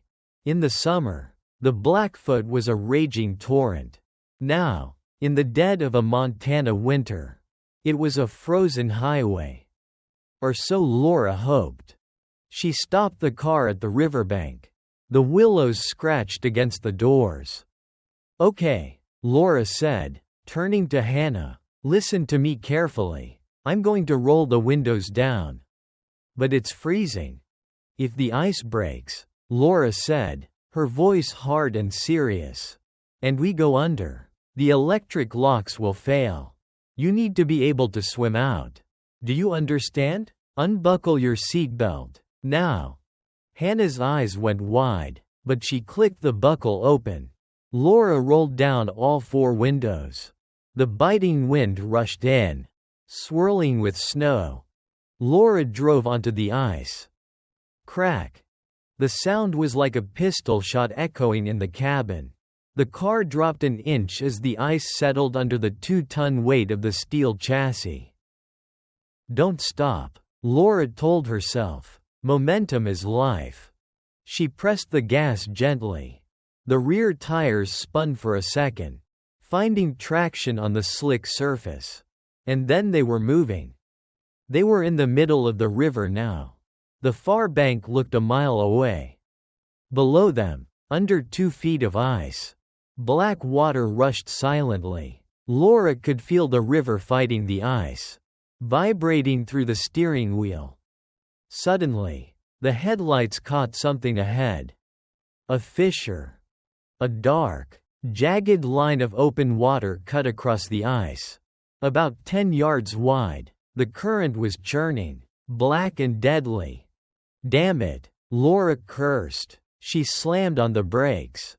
The car skidded, rotating 90 degrees before coming to a stop just feet from the edge. We have to go back, Hannah screamed. We can't, Laura said, looking in the rearview mirror. High on the ridge behind them, headlights appeared. The SUVs, the mercenaries, they found our tracks. Laura looked at the open water. There was a narrow section to the left, where a fallen log had created an ice bridge. It wasn't wide enough for the car.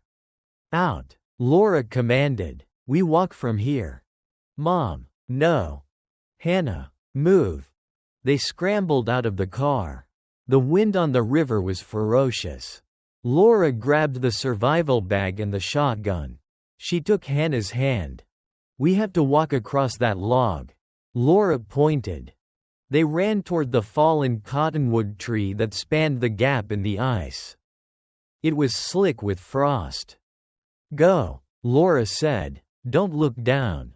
Hannah stepped onto the log. She crawled on her hands and knees. Below her, the black water churned, hungry and cold. If she fell, the current would drag her under the ice sheet in seconds. She would be gone forever. Hannah reached the middle. The log groaned. Snap. A branch broke under Hannah's hand. She slipped. Mom. Hannah's leg went into the water. She screamed as the freezing cold hit her instantly. She clung to the log with her arms, her lower body dangling in the current. I've got you. Laura dropped the bag and the gun. She threw herself onto the ice. Reaching out, she grabbed Hannah's jacket hood. Pull. Laura gritted her teeth, ignoring the agony in her broken wrist. She hauled with everything she had. Hannah scrambled, kicking against the current. She flopped onto the solid ice on the other side, gasping, soaking wet from the waist down. Get up, Laura yelled, jumping across the log herself. You have to keep moving or your legs will freeze. On the far bank, the mercenary SUVs had reached the river's edge. Commander Voss stepped out. He raised a rifle. Laura grabbed Hannah and dragged her up the muddy bank, into the cover of the dense pine forest. Ping! A bullet hit a tree right next to Laura's head, sending bark flying into her eyes. Run, Hannah, run! They sprinted into the darkness of the woods. Behind them, they heard the roar of engines. The mercenaries were trying to drive across the ice. Then, a massive groan echoed through the valley. Laura looked back. The lead SUV had found the fissure. The ice, weakened by the Chevy Caprice, gave way. The front of the mercenary vehicle dipped. With a slow, terrifying grace, the heavy SUV broke through. Black water swallowed the hood. Then the windshield. The headlights glowed underwater for a second. Eerie green beams, before vanishing into the depths. Laura didn't wait to watch them drown. She pushed Hannah deeper into the forest. They had crossed the river. But now, wet and freezing, the real survival test had begun. The world ended where the pavement stopped. The heavy all-terrain tires of the '88 Chevy Caprice crunched over the last strip of asphalt and bit into the hard-packed gravel of the logging road. Beyond the spider-webbed windshield, the headlights cut into a swirling abyss of white. The snow wasn't just falling anymore, it was driving sideways. A horizontal curtain of ice needles propelled by a 40-mile-per-hour wind coming straight off the peaks of the Cabinet Mountains. Laura checked the odometer, peering through the frost accumulating on the glass. They were 20 miles north of Blackwood Creek, deep into the foothills. This was bear country, wolf country, and, on nights like this, ghost country.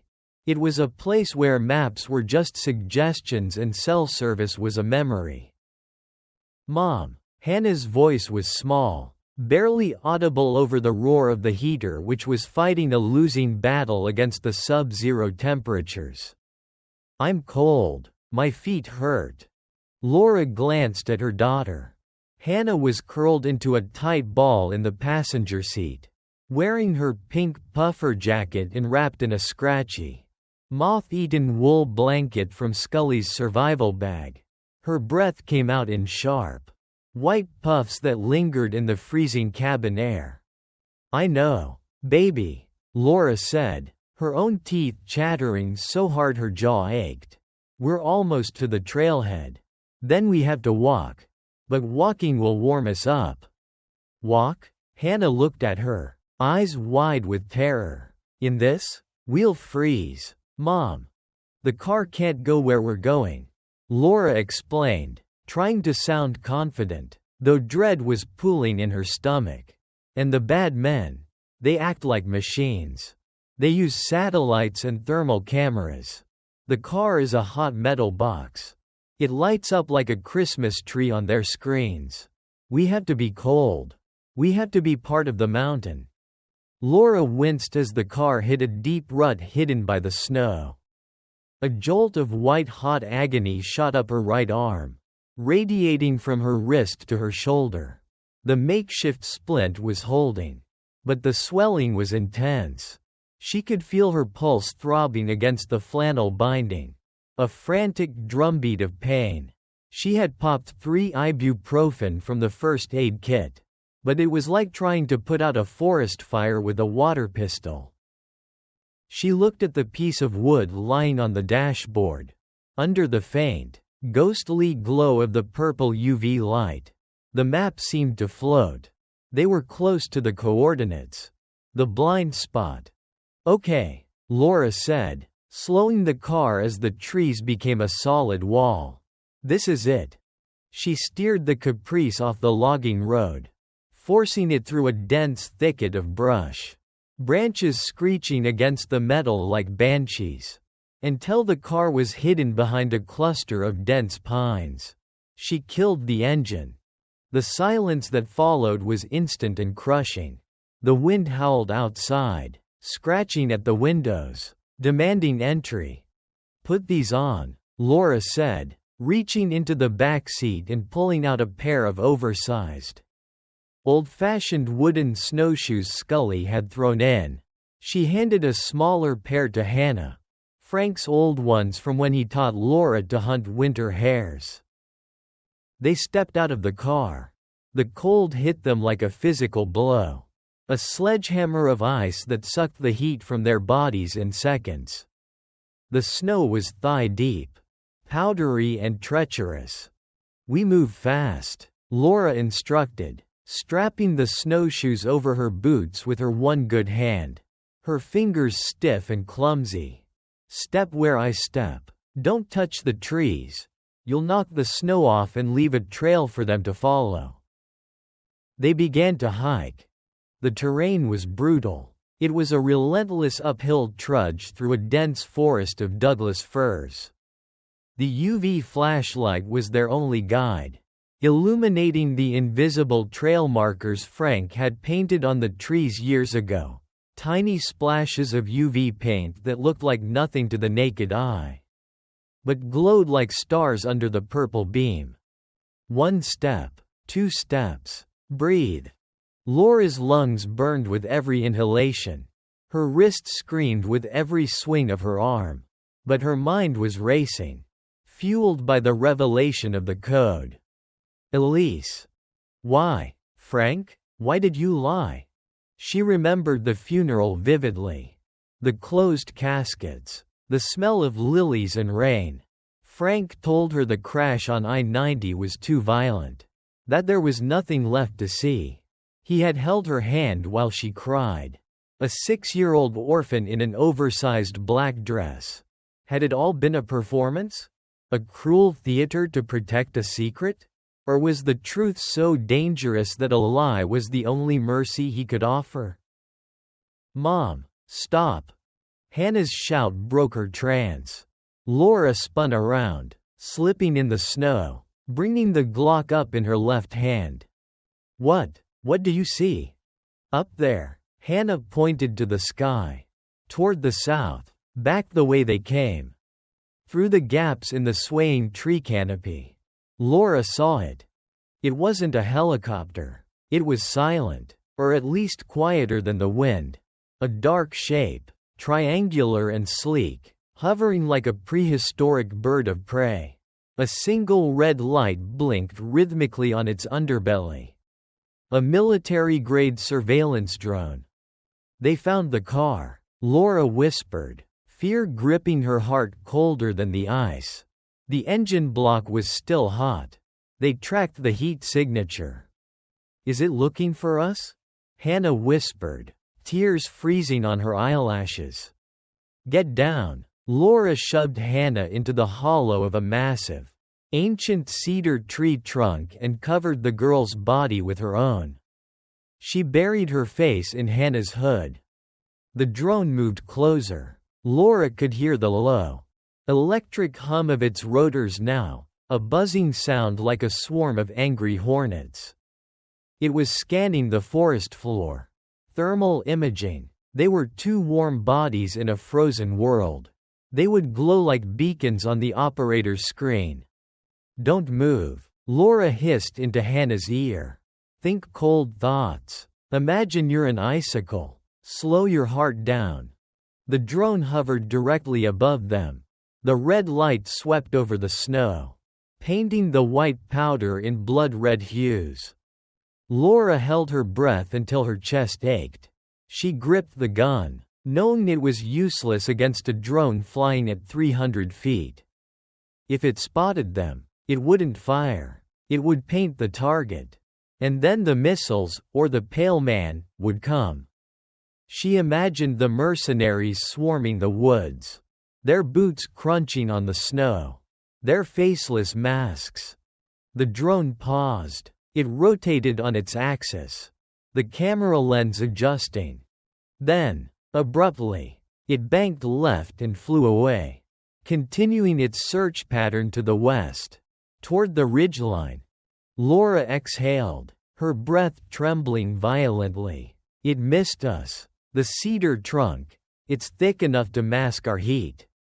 Are they gone? Hannah asked, shivering uncontrollably now. Hypothermia was setting in. For now. But we have to move. We're close. Can you stand? I can't feel my toes.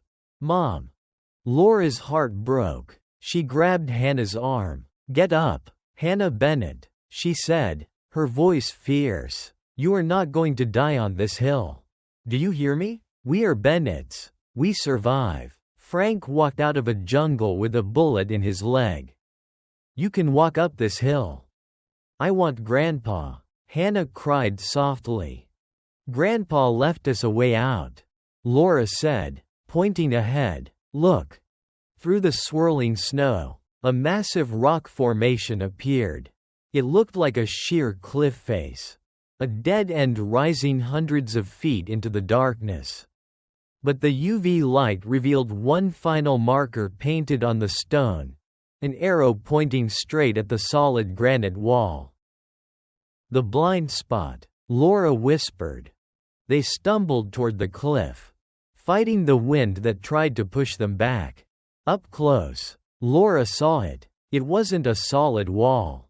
There was a narrow fissure, a crack in the granite barely wide enough for a person to squeeze through. Hidden by an overhang and clever rock placement, an optical illusion of nature. "Squeeze in," Laura told Hannah, helping her take off the snowshoes. "Sideways. Don't get stuck." They shimmied through the fissure. The rough rock scraped against their coats, snagging on the fabric. It was tight, claustrophobic. Then, they popped out on the other side. The wind suddenly stopped. They were in a small box canyon, completely surrounded by high walls of rock. It was a natural fortress, shielded from the elements. The air here was still, silent, and strangely warmer. And in the center of the canyon, nestled against the far wall, was a structure. It wasn't a cabin. It was a bunker built directly into the mountain face. Its front facade camouflaged with fake rock and timber. If you didn't know it was there, you could walk right past it and see nothing but stone. But what struck Laura was the feeling in the air. Or rather, the lack of it. The static electricity that usually prickled her skin in a storm was gone. She pulled out the burner phone Scully had given her. She checked the screen. No signal. Not just no bars. The screen was flickering, static dancing across the display in erratic waves. Electromagnetic anomaly, Laura realized aloud. High iron content in the rocks? Or something artificial jamming the signals? Whatever it was a dead zone. The drone couldn't see into this canyon. The signals couldn't penetrate. It was truly a blind spot. They walked to the heavy steel door of the bunker. There was no handle, just a keypad with a dusty plastic cover. Laura looked at the keypad. It had letters corresponding to the numbers, like an old telephone. She looked at Hannah. Hannah nodded, her teeth chattering, her lips turning blue. Laura punched in the code, her fingers numb. 3129195. E-L-I-S-E. Beep, beep, beep, beep, beep. A green light flashed above the door. There was a heavy mechanical clank, the sound of hydraulic locks disengaging deep within the steel. The door hissed, a pneumatic seal breaking, and swung inward. Warmth spilled out, not just heat, but the smell of wood smoke, old paper, coffee, and gun oil. Laura pushed Hannah behind her. She raised her Glock with her left hand, her eyes adjusting to the dim amber light inside. "Stay behind me. Don't touch anything." They stepped inside. The interior was shocking. It wasn't a damp cave or a cold military outpost. It was a fully furnished living space. Persian rugs covered the concrete floor. Bookshelves lined the walls filled with history books and tactical manuals. A wood stove crackled in the corner. It looked like Frank's living room, but recreated underground. But it was the wall on the right that caught Laura's eye. It was covered in monitors. Dozens of them. Some showed static. Others showed views of the forest, CCTV cameras hidden in the trees, covering every angle of the approach. And one screen showed a news feed. Gas explosion in Blackwood Creek destroys home. Authorities suspect leak. "Someone's been watching us," Laura whispered, a chill running down her spine that had nothing to do with the cold. "Someone has been watching us for a long time." "Welcome home, Lori." The voice came from the shadows of the kitchen area. It was raspy, strong, and terrifyingly familiar. Laura spun around, aiming the gun. A figure stepped into the light of the wood stove. It was a woman. She was tall, standing with a military posture. Her hair had gone pure silver, tied back in a practical, tight braid. She wore tactical cargo pants and a heavy wool sweater. Her face was lined with age and deep scars, a thin white line running from her jaw to her ear. A souvenir from a life of violence. But the eyes. They were Laura's eyes. Dark, fierce, and intelligent. The Bennett eyes. Laura's arm wavered. The gun felt heavy, dipping toward the floor. No, Laura breathed, shaking her head. You're dead, Frank said. I saw the grave. The woman raised her hands slowly. She wasn't armed, but she looked like she could kill with her bare hands. Frank did what he had to do, the woman said. Her voice cracked slightly, raw with emotion she was trying to suppress. He saved you by killing me, by erasing Elise Bennett from the world. Who are you? Hannah peeked out from behind Laura's leg, her voice trembling. The woman looked at Hannah. Her hardened expression, the face of a soldier, cracked. Tears welled up in those dark eyes, softening the steel. Hello, Hannah, the woman said softly. I'm your grandmother. I'm Elise. Laura felt the room spin. The adrenaline crash hit her all at once. The pain in her wrist, the exhaustion, the shock. She staggered, leaning against the doorframe. Why? Laura choked out, anger mixing with relief. Why did you leave me? I was 6 years old. I needed you. Elise took a step forward, but stopped when Laura flinched. I didn't leave you, Laura, Elise said, her voice intense, pleading. I was the target, just like Hannah is now. The pale man, Lazar, he was hunting me back then. I went underground to draw the fire away from you. For 30 years, I have been the ghost in this mountain, watching you grow up on these screens, protecting you from the shadows. Every time a bully backed off, every time a strange car disappeared from your street, that was me. She pointed to the monitor wall, where images of Laura's life played out in loops. But now, Elise walked over to a heavy metal table and picked up a rifle. It was strange-looking, futuristic, with coils along the barrel and a battery pack stock. The sleeper is awake. Lazar has breached the contract, and hiding time is over. Elise looked at Laura, then at Hannah's necklace. You brought the Omega key? Hannah nodded, clutching the plastic puzzle piece. Good, Elise said, checking the charge on the rifle. Because the pale man isn't just a thief. Laura, he isn't human. He is a weapon. A biological weapon created during the Cold War to end nations. And we are the only 3 people on Earth who possess the codes to turn him off. Suddenly, a red light began to flash on the console of monitors. An alarm blared, a harsh, rhythmic klaxon that filled the small bunker. Whoop, whoop, whoop. Elise spun to the screens. One of the perimeter cameras showed the fissure in the rock, the one they had just squeezed through. A metal claw, a robotic hand, gripped the edge of the rock. Then another. A massive, quadrupedal robot, like a mechanical wolf made of black chrome and hydraulics, pulled itself through the crack. It had a machine gun mounted on its back and sensory clusters where eyes should be. Hunter-killer drone, Elise cursed, spitting on the floor. Ground unit, Model T9, they tracked your footprints before the snow covered them. Fast bastards.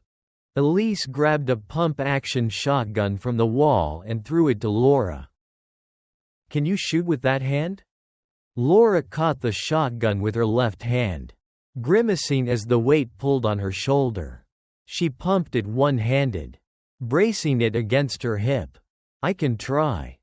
"Don't try," Elise said, kicking the heavy oak table over to create a barricade in front of the door. "Fight, because if that thing gets in here, it doesn't just kill us. It signals the strike team. It paints the target for the missiles." Elise looked at her daughter and granddaughter. The 3 generations of Bennett women stood in the flickering light of the bunker, weapons in hand, facing the steel door. "Welcome to the war, kid," Elise said to Laura. Outside, the mechanical wolf howled, a synthesized, terrifying sound that echoed off the canyon walls. And then it charged. Year: 1989. Location: the Spire, Mount Sinai. The alarms were not digital back then. They were mechanical bells, shrill and terrifying, ringing through the concrete corridors of the laboratory. Frank Bennett ran. He was younger then, his hair thick and black, his shoulders broad enough to carry the world. He wore the uniform of a security chief, but it was torn, stained with oil and blood. In his arms, he carried a bundle wrapped in a thick wool blanket. "Frank, this way." The voice belonged to Dr. Aris, the lead scientist, but Frank ignored him. Aris was one of them, one of the men who looked at the thing in the cage and saw a weapon. Not a mistake. Frank kicked open the door to the maintenance bay. The cold mountain air hit him, freezing the sweat on his brow. The snowcat was there, engine idling. "Frank, stop." Frank turned. Dr. Aris stood in the doorway, flanked by 2 megapixels, military police officers. They had their M16s raised. "Put the subject down, Frank," Aris panted. "You don't know what you're doing. That child is property of the U.S. government." Frank looked down at the bundle in his arms. A baby girl looked back at him. She didn't cry. Her eyes were wide, dark, and intelligent. Too intelligent for an infant. This wasn't just any baby. This was Elise, his daughter. But they had done something to her. They had tried to bond her DNA with the key. They wanted to make her the warden, a biological lock for their monster. "She's my daughter, Aris," Frank growled, his hand hovering over the .45 on his hip. "She is a component," Aris shouted. "Without her genetic sequence, we can't control Lazar. If you take her, the project fails. The Russians win. Do you want that on your conscience? I'd rather let the world burn than let you turn her into a jailer." Frank spat. "Shoot him," Aris ordered the MPs. The soldiers hesitated. They knew Frank. He had trained them. He had bought them beers on Friday nights. "I said shoot him." Bang!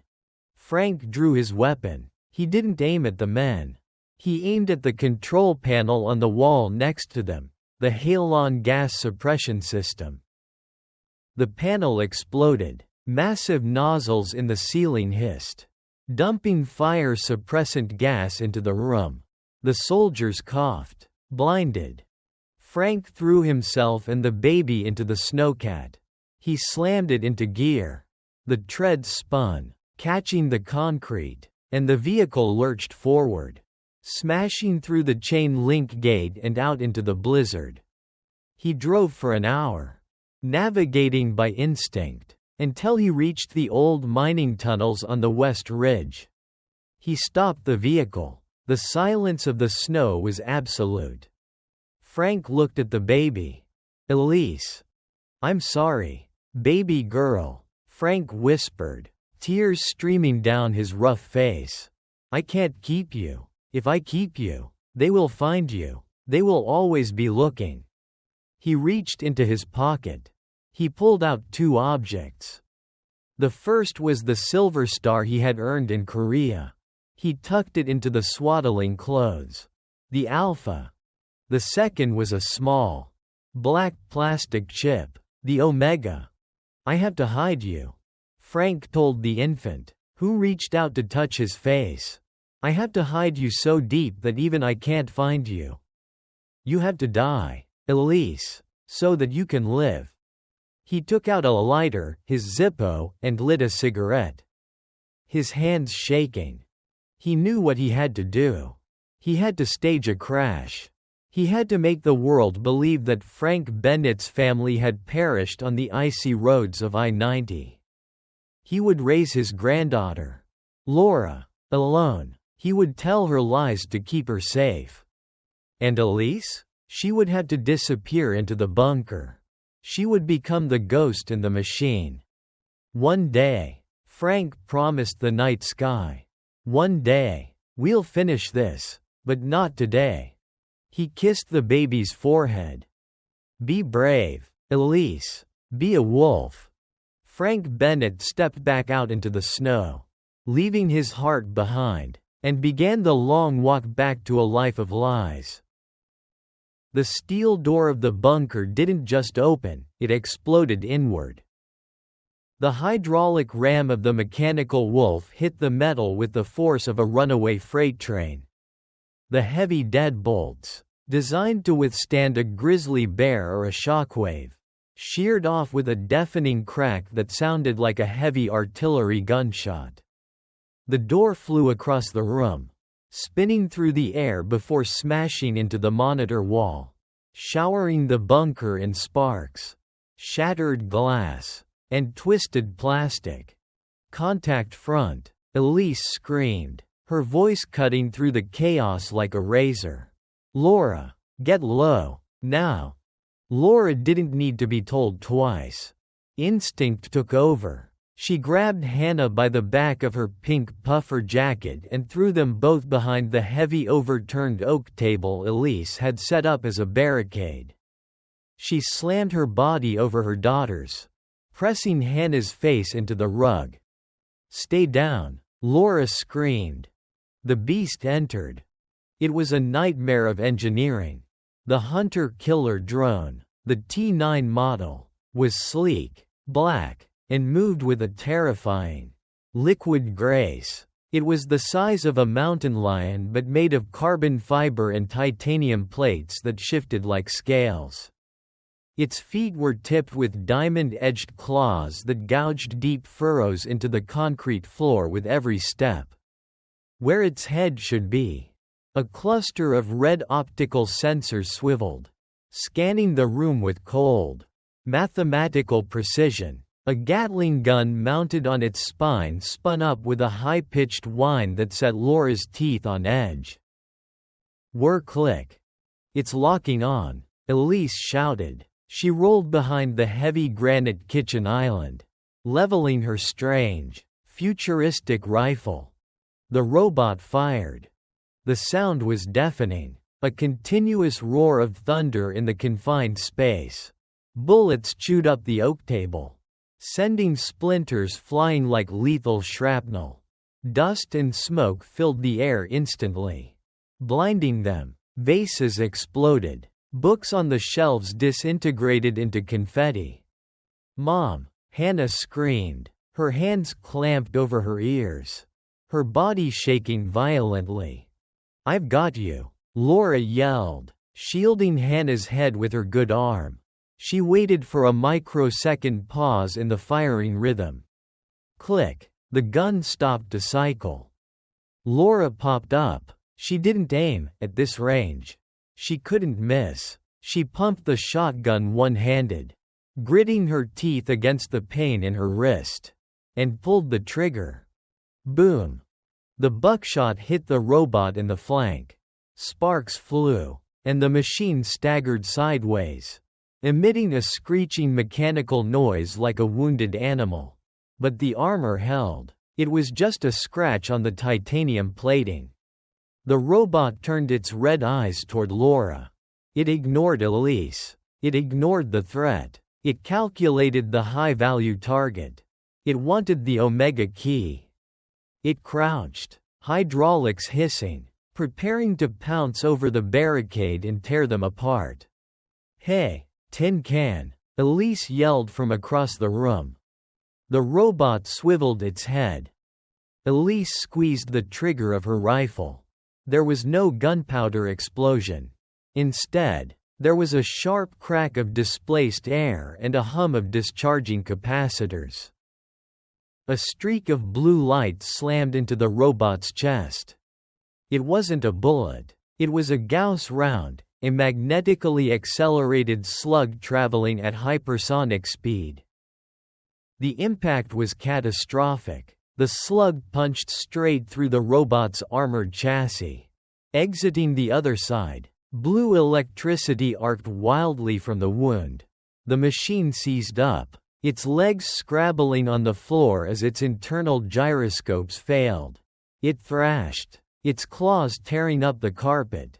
The Gatling gun firing blindly into the ceiling. "It's not dead. It's in berserk mode," Elise shouted. "Kill it. Laura, take the head."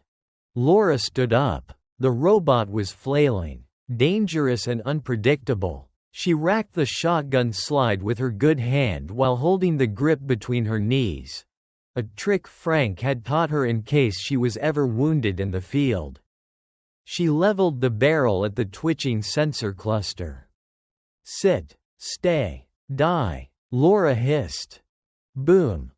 The robot's head disintegrated in a shower of glass, wire, and black oil. The machine collapsed, its legs folding underneath it like a dead spider. The red lights flickered once, then died. Silence rushed back into the room, heavy and ringing. The smell of ozone, burnt gunpowder, and hydraulic fluid was suffocating. Is it dead?" Hannah whispered, peeking over the splintered remains of the table.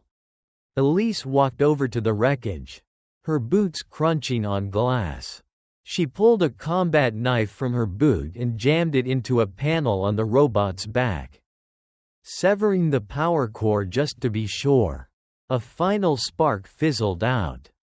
"It's dead," Elise said, breathing hard. She looked at Laura, a strange mixture of pride and regret in her eyes. "You fight good, for a waitress."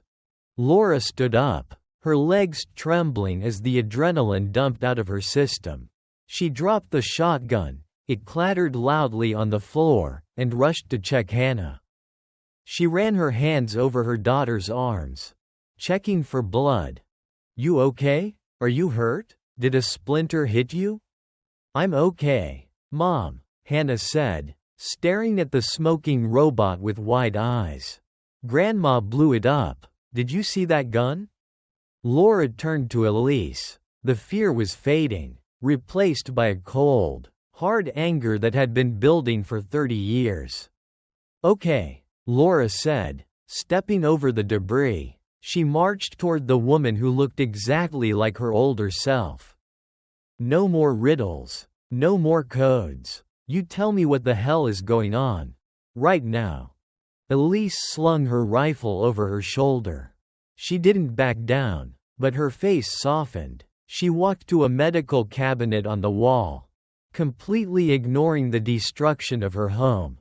She pulled out a syringe and a bottle of rubbing alcohol. "Sit down, Laura," Elise said, her voice commanding yet gentle. "Let me look at that wrist. It looks like a balloon. You're going to lose circulation." "I don't care about my wrist," Laura shouted, tears of frustration stinging her eyes. "My house is gone. My life is gone. A robot dog just tried to eat my daughter. And my dead mother is standing in front of me playing doctor. Who is the pale man? What is Project Lazar?" Elise sighed. She looked old suddenly, the warrior mask slipping to reveal a tired mother who had carried a burden for too long. "Sit," she repeated softly. "Please. And I will tell you the story Frank never could." Laura sat on a surviving chair, her energy spent. Hannah huddled next to her, clutching the Omega key. Elise cleaned Laura's wrist with alcohol. It stung like fire, and began to prepare a shot of painkiller. Back in the 80s, Elise began, her eyes focused on her work. The Cold War wasn't just about nukes. It was about biology. The Americans and the Soviets were racing to build the perfect soldier. Someone who didn't need sleep, who didn't feel pain, who could walk through radiation like it was a summer rain. They wanted a weapon that could survive the apocalypse. She injected the needle into Laura's arm. Laura flinched, but the relief was almost instant. A warm wave washing over the throbbing pain. The Soviets got close. Elise continued, bandaging the wrist with professional speed. But we succeeded. The project was called Lazar, named after Lazarus, the man who came back from the dead. The pale man, Laura whispered, her mind flashing back to the black eyes in the silo. He's a super soldier? He's not a soldier. Laura. Elise looked up, her dark eyes grim. He's a living reactor. They modified his DNA to generate and absorb massive amounts of bioelectric energy. He can move faster than the eye can see. He can heal from almost any wound. He generates a field that disrupts electronics. He is the ultimate weapon. But why was he in the silo? Because he was too unstable. Too dangerous. He killed his handlers. He killed the scientists. He started to evolve, Elise said, her voice dropping to a whisper. So, the military shut the project down. They couldn't kill him. He keeps regenerating, so they put him on ice. Literally. Cryogenic stasis in Silo 4. And Frank? Frank was the warden, Elise said, a sad smile touching her lips as she looked at Hannah. He was the head of security. When the government ordered the project buried, Frank realized that some factions in the darker corners of the CIA wanted to keep Lazar. To sell him. To wake him up and use him. Elise walked over to the destroyed monitor wall and picked up a framed photo of a young Frank Bennett holding a baby Laura. The glass was cracked, but the smile remained. So Frank stole the keys. The only things that can control Lazar. The Alpha and the Omega. Hannah chimed in, touching the plastic piece around her neck. Exactly. Elise nodded. The Alpha key, the chip hidden in the silver star, is the ignition. It wakes him up. It stimulates his adrenal glands. That's what the thief used. The pale man is awake now. But he is weak. He is hungry. And the Omega? Laura asked, dread pooling in her stomach. The Omega is the leash. Elise said gravely. It's a failsafe. If you insert the Omega key into the port at the back of his neck, it releases a viral agent that shuts down his nervous system permanently. It turns his own regeneration against him. It kills him. Laura looked at the plastic piece around Hannah's neck. It looked so innocent, like a toy. So we have the kill switch. We have half the kill switch. Elise corrected. The Omega key is biometric. It doesn't just need the plastic chip. It needs a genetic match to the warden to activate. It needs Bennett DNA. Laura felt the blood drain from her face. The room seemed to tilt. That's why he wants Hannah. Laura whispered, her voice trembling. He doesn't want to kill her. He wants to destroy the key. He needs a Bennett to unlock the safety mechanism on the key so he can destroy it himself. If he destroys the Omega key, he is immortal. He is a god. And he will burn the world. Elise finished. He is unstable. Laura. His energy output is increasing exponentially. If he isn't stopped, he won't just kill people. He will go critical. He will become a walking nuclear detonation. He could wipe out Montana. Silence filled the bunker again. The weight of the truth was heavier than the rock above them. "So what do we do?" Hannah asked, her voice small but brave. "Do we hide here forever?" Elise shook her head. She walked to the dead robot and pointed to a blinking transmitter on its collar. "We can't hide. This thing sent a signal before I fried it. They know exactly where we are. The strike team is probably 10 minutes out. Helicopters this time, maybe missiles. They will turn this mountain into a parking lot to get to you." Laura stood up. The painkiller made her head swim. But her mind was clear. "We can't run forever," Laura said. She looked at the shotgun on the floor. She looked at her mother, the ghost who had watched over her for 30 years. Sacrificing her own life to keep them safe. She looked at her daughter, the bravest girl she knew. "We have to finish what Frank started," Laura said, her voice hardening into steel. "We have the key. We have the DNA. We have to take the fight to him." Elise smiled. It was a wolfish, dangerous smile, the smile of a predator. "That sounds like a plan. But we can't do it here. We need to go to the source." "The spire," Elise said, pulling a map from the shelf. She slammed it onto the table. "The original lab where Lazar was created. It's high in the mountains. About 40 miles north, built into the peak of Mount Sinai. That's where he's going. He needs the medical equipment there to stabilize his energy before he goes full critical. If we catch him there, we can end this." 40 miles in a blizzard? Laura asked, hearing the wind howl outside. "The Chevy won't make it. We'll freeze to death before we get halfway." "No," Elise said, walking to the back of the bunker. She pulled a tarp off a large, hulking shape in the shadows. "But this will." It was a modified snowcat, a tracked vehicle painted in white camouflage. Equipped with a plow, a reinforced roll cage, and a mounted winch. "I've been prepping for this day for a long time," Elise said. "Pack your gear. We leave in 3 minutes."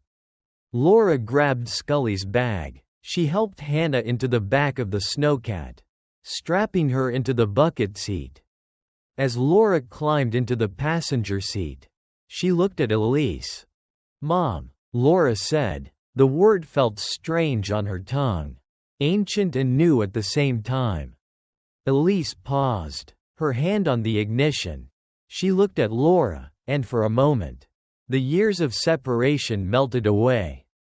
"Thank you," Laura said, choking back a sob, "for watching over us, for everything." Elise's eyes softened. She reached out and squeezed Laura's hand. "I never looked away, Lori, not once. You made me proud every single day." She turned the key. The snowcat's diesel engine roared to life. A deep, guttural growl that shook the bunker walls. "Lock and load, ladies," Elise shouted over the engine, jamming the vehicle into gear. "We're going hunting." Elise hit a button on the dashboard. The back wall of the bunker, which looked like solid rock, began to grind open. It was a hidden exit tunnel leading out the other side of the ridge. As the snowcat lurched forward, driving into the dark tunnel, Laura looked back one last time at the bunker. It had been her mother's prison for 30 years. Now, it was just another empty shell. They burst out of the tunnel and onto the high mountain pass. The storm was raging, a vortex of white fury. But they didn't stop. They drove into the teeth of the blizzard, heading toward the spire, toward the pale man, toward the end of the world.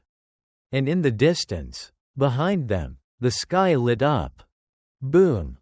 A Hellfire missile from a Predator drone slammed into the box canyon, turning the bunker into a crater of fire and rock. The explosion shook the ground. But they were already gone, vanishing into the white void. Just in time, Elise muttered, shifting gears. Laura gripped her shotgun. She looked at Hannah, who was clutching the Omega key with white knuckles. "We're coming for you, you son of a bitch," Laura whispered into the darkness. "We're coming to take back our legacy." Location: the core of the spire. Time: 30 minutes before detonation. He does not remember his name. He remembers a name from a long time ago. Alexei. A boy who ran through wheat fields in Ukraine. A boy who loved the smell of rain. But Alexei is dead. Alexei was burned away in a white room with men in lab coats who spoke of evolution and patriotism. Now, there is only Lazar. Lazar stands in the center of the magma vent. He is not hot. He is heat. The lava bubbling below him feels like a lukewarm bath. He closes his eyes, not eyes, really, but optical receptors that see the spectrum of the universe. He sees the radiation leaking from the rocks. He sees the magnetic fields of the Earth curving around him like ribbons. He is hungry. Not for food. Food is for meat things. He is hungry for the grid. He can feel the electricity humming in the wires of the spire. Gigawatts of power waiting to be tasted. If he touches it, if he drinks it, he will expand. He will become omnipresent.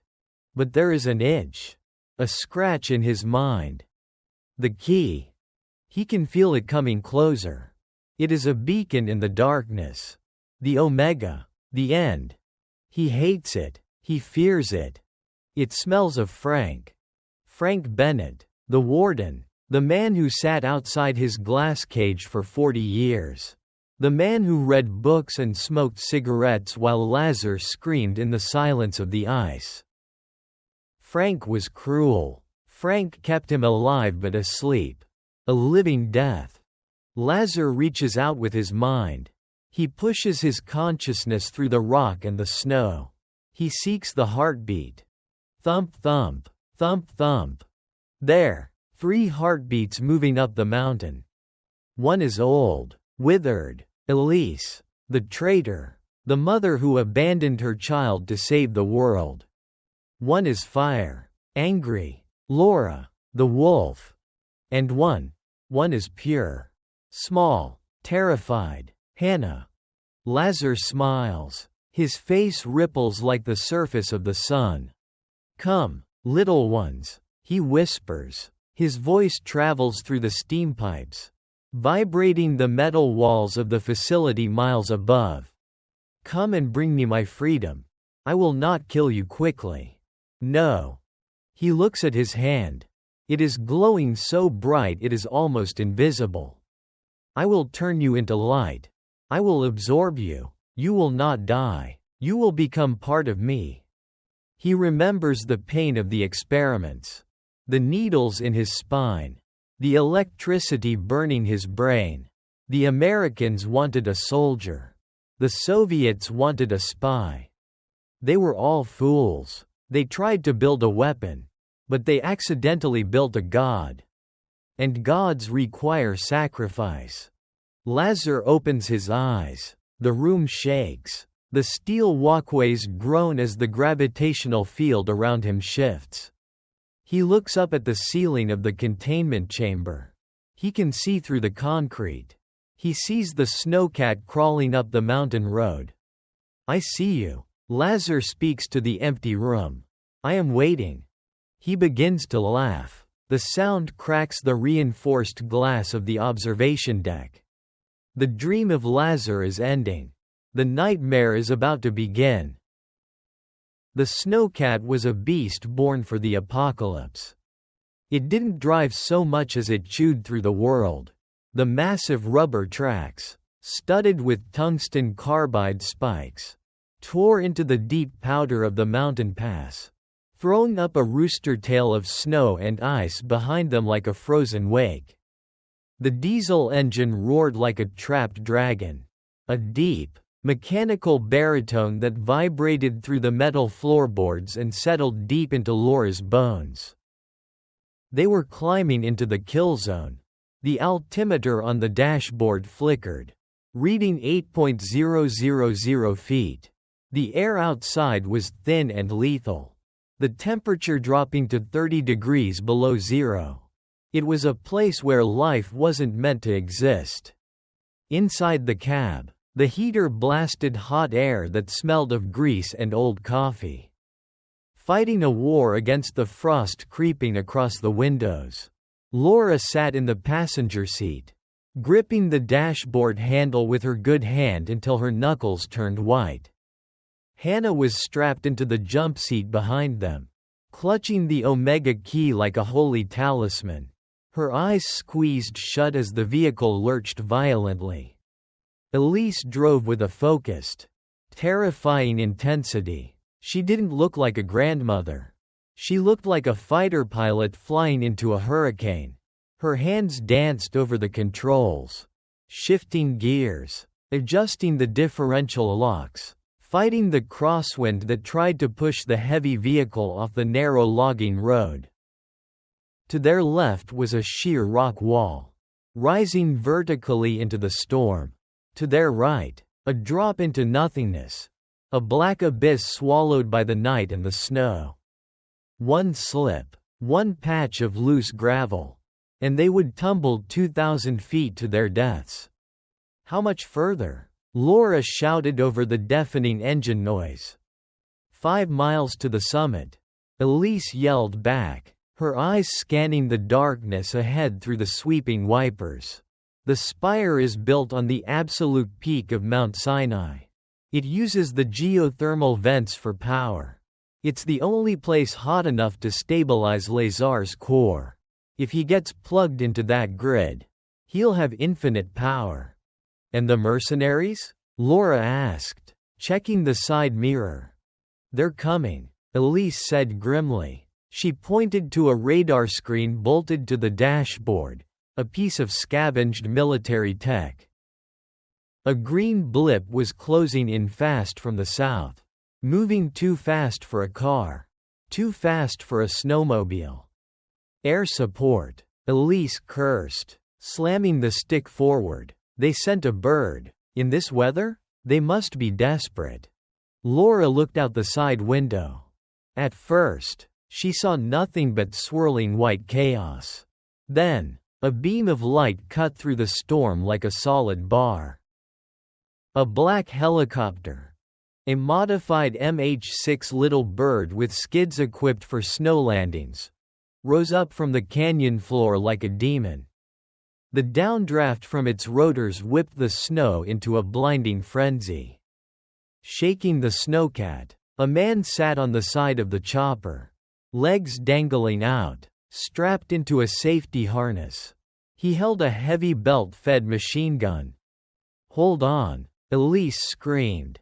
She slammed the snowcat's stick to the left, hugging the rock wall so closely sparks flew from the fenders.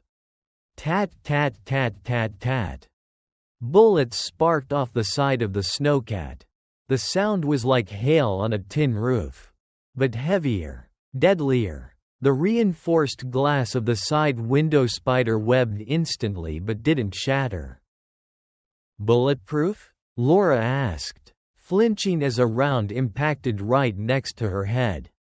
"Resistant," Elise corrected, wrestling with the steering. "It won't hold forever against that caliber." "Laura, get on the winch." "The what?" "The roof hatch. There's a pintle mount for the shotgun. But we need to clip its wings. I'm going to bait him close." Laura unbuckled her seatbelt. "You're crazy. You know that, right?" "I'm a Bennett." Elise grinned, a wild, fierce expression that mirrored Laura's own. "Go. Buy us some time." Laura climbed into the back, standing on the transmission tunnel. She punched the release on the roof hatch. The wind ripped it open, screaming into the cabin. The cold was instantaneous and paralyzing, sucking the air from her lungs. Laura pushed herself up through the hatch, The wind tried to tear the goggles off her face. The helicopter was hovering 50 feet behind them, matching their speed, maneuvering for a kill shot. The gunner was reloading, a new belt of ammunition glinting in the searchlight. "Steady," Laura whispered, her teeth chattering uncontrollably. She racked the slide of the shotgun. It was loaded with solid slugs, Elise's special, bear stoppers. Heavy lead rounds designed to penetrate bone and engine blocks. Elise swerved the snowcat toward the cliff edge. It was a feint. The helicopter pilot, thinking they were losing control on the ice, banked closer to finish them off. "Now, Laura, take the shot." Elise's voice crackled through the comms headset Laura had put on. Laura aimed not at the gunner, but at the engine intake above the spinning rotors. She fired. Boom, boom. The first slug missed, disappearing into the storm. The second slug sparked against the turbine housing. The helicopter jerked. Smoke started to trail from the engine, but it didn't go down. The gunner raised his weapon again, leveling the barrel right at Laura. "He's still flying," Laura screamed. "He's locking on." "Hang on," Elise yelled. Elise slammed on the brakes. The snowcat skidded to a violent halt on the ice, the tracks locking up. The helicopter, moving too fast to react to the sudden stop, overshot them. It flew right over the roof of the snowcat, the wash from the rotors nearly blowing Laura back into the cabin. As it passed overhead, barely 20 feet above, Laura saw the underbelly. She saw the fuel line running along the skid. She pumped the shotgun. She leaned back, aiming straight up into the belly of the beast. Boom! The slug punched through the thin aluminum skin of the fuselage. A stream of jet fuel sprayed out, igniting instantly on the hot exhaust manifold. The helicopter became a fireball.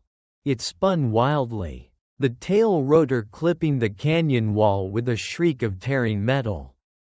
With a sickening crunch, it pirouetted into the darkness of the abyss, trailing fire like a falling star until it vanished into the clouds below. Laura dropped back into the cabin, slamming the hatch shut against the howling wind. She collapsed onto the seat, gasping for air, shaking from the adrenaline and the bitter cold. "Nice shooting, Tex," Elise said, putting the snowcat back in gear. "I hate this family," Laura groaned, rubbing her frozen face to get the feeling back.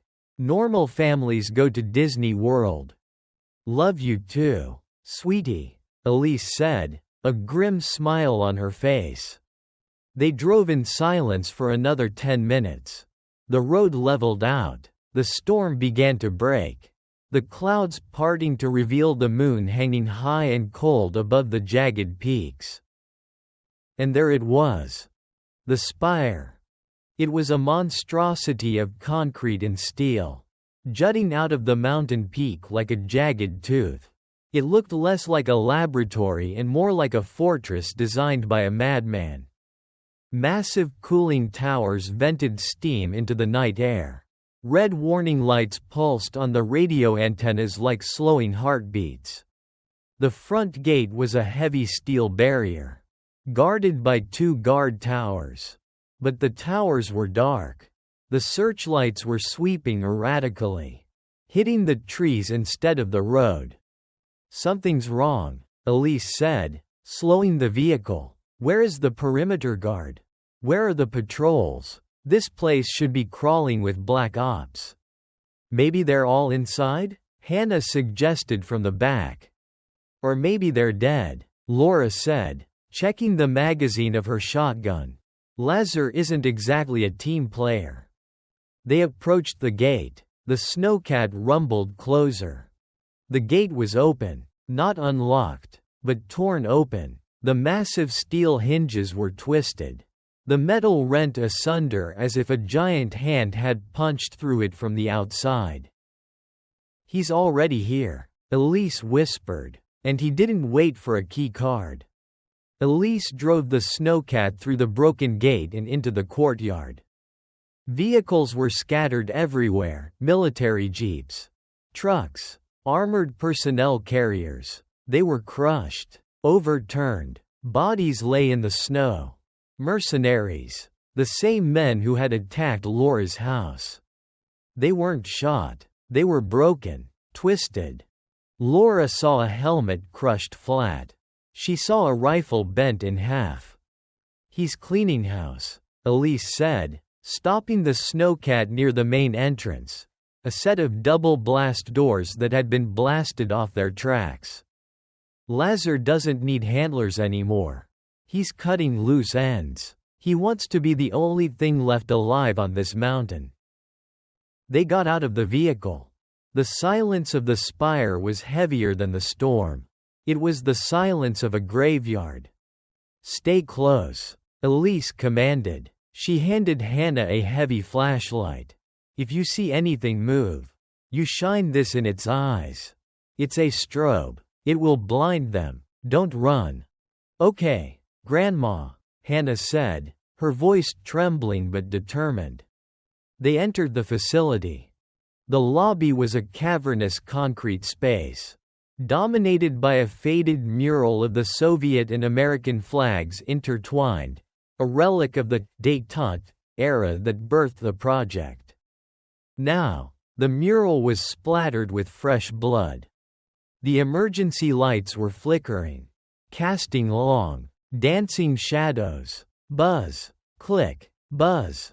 We need to get to the core, Elise whispered. Level B4, the geothermal reactor. That's the heart of the facility. They moved to the elevator bank. The doors were pried open. The shaft was empty. The cables cut. Stairs, Laura said. They descended into the belly of the mountain. Level B1, administration. Empty desks. Papers scattered everywhere. Coffee cups with mold growing in them. The ghosts of bureaucracy. Level B2, barracks. More bodies. Mercenaries who had died in their bunks. Killed in their sleep by a wave of pressure. Level B3, cryogenics. Laura paused at the door to this level. Frost coated the glass. This is where they kept the failures, Elise said softly, pausing. Before they perfected Lazar, there were others, volunteers, prisoners. None of them survived the bonding process. They pushed through. The room was filled with rows of glass tanks. Most were empty or broken. But in the center of the room, there was an operating table. Restraints, heavy leather straps, snapped like thread. And on the table, a pile of tactical gear. The gray suit the pale man had been wearing in the silo. He shed his skin, Laura realized with horror. He's not wearing the suit anymore. The suit was a containment unit, Elise explained, touching the fabric. It was lined with lead and grounding wires. It was designed to dampen his energy output, to keep him from burning up. If he took it off, then he is evolving, Elise said, her face pale. He is becoming pure energy. We have minutes, Laura, maybe seconds. They ran to the stairwell for the final descent. The air was getting hotter now. The smell of sulfur and ozone was overpowering, tasting like copper in their mouths. The walls were vibrating with the hum of the reactor. Level B4, the core. The door to the reactor chamber was a massive circular vault. Like a bank safe, it stood open. The locking mechanism melted into slag. Blinding white light spilled out from inside. Laura shielded her eyes. It's bright, too bright. Radiation? No. Elise checked a Geiger counter on her belt. Bioluminescence. It's him. They stepped into the core. It was a vast circular chamber, suspended over a magma vent deep in the earth. Massive turbines lined the walls, spinning wildly. In the center, a suspended metal walkway led to a control platform. And standing on the platform, bathed in the steam rising from the vent, was Lazar. He was no longer just a pale man. He was a being of light. His skin had become translucent, glowing with a pulsating blue-white energy. His veins looked like lightning bolts trapped under glass. He was naked, but his body was undefined, blurring at the edges as if reality couldn't contain him. He was floating a few inches off the ground, defying gravity. Surrounding him were the bodies of the last mercenary team, the leaders. They were charred black, their weapons melted in their hands. Lazar turned to face them. His eyes were no longer black voids. They were two stars, burning with an intensity that hurt to look at. Elise. His voice echoed. It didn't come from his throat, it vibrated in their skulls. A telepathic intrusion. My warden, you have returned to witness the ascension.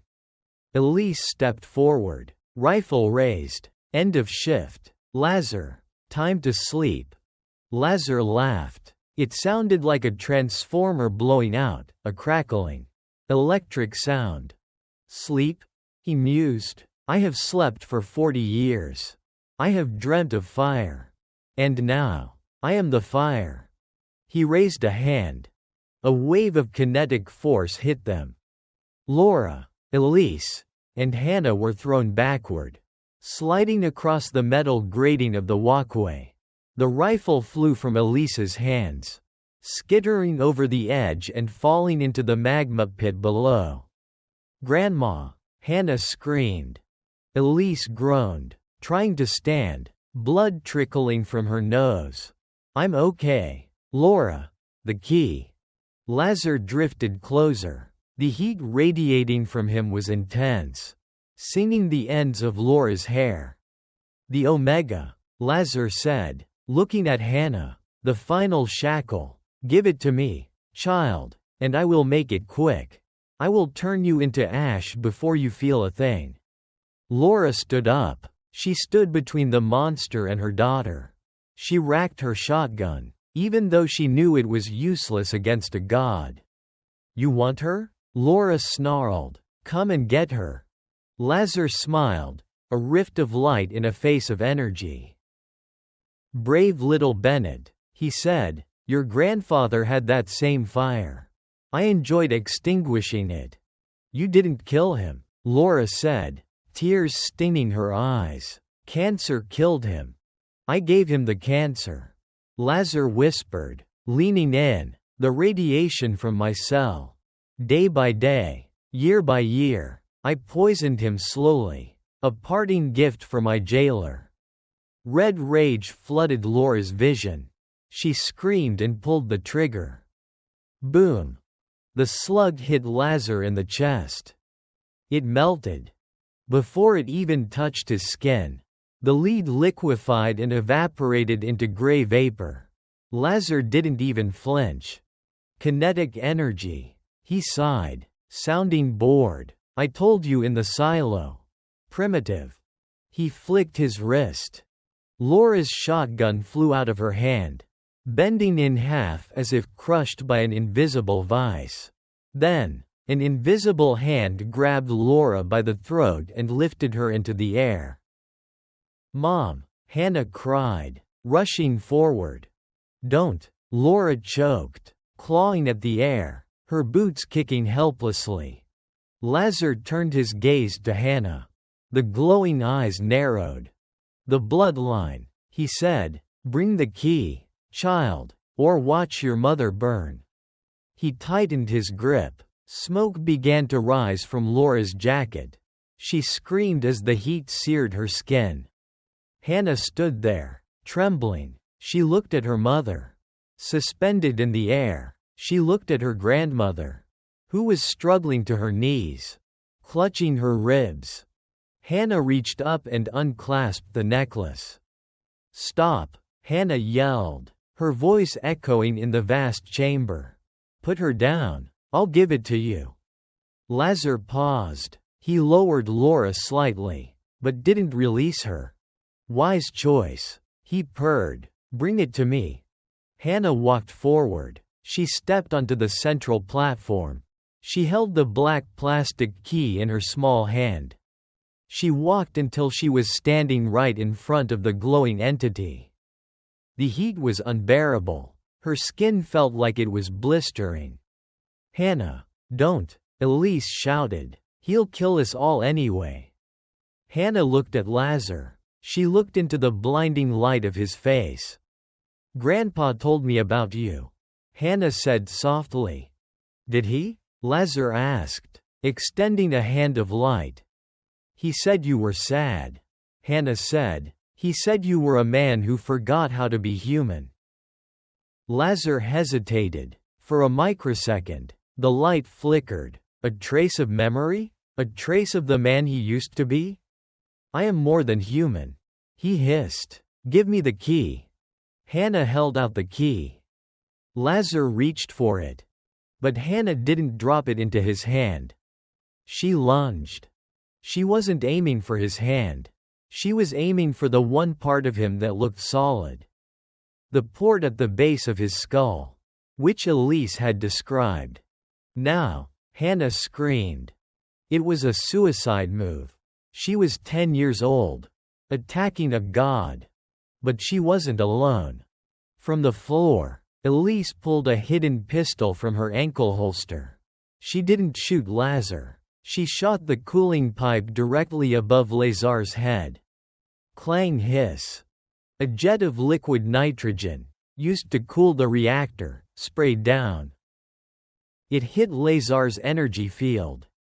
Crack boom. Thermal shock. The sudden cold against the extreme heat caused a massive explosion of steam. Lazar roared in confusion and pain. His energy field flickering, destabilizing. He dropped Laura. Hannah. The port. Laura screamed, scrambling to her feet. Lazar was blinded by the steam. Thrashing. Hannah jumped. She scrambled onto the railing of the platform and leapt onto the monster's back. She jammed the Omega key into the metal socket at the base of his neck. Lazar froze. Genetic match confirmed. A robotic voice echoed from the key itself. Bennett DNA detected. Initiating Protocol Omega. Lazar screamed. It wasn't a scream of pain. It was the sound of a star dying. The light in his body turned from blue to a sickly, violent red. No, he howled. I am eternal. You're just a battery, Laura said, grabbing Hannah and pulling her off him. And you're out of juice. She grabbed Elise and they ran. The reactor, Elise shouted. He's going critical. He's going to blow the top off the mountain. They sprinted for the exit. Behind them, Lazar's body began to expand, cracking with energy, pulling the metal of the room into a vortex.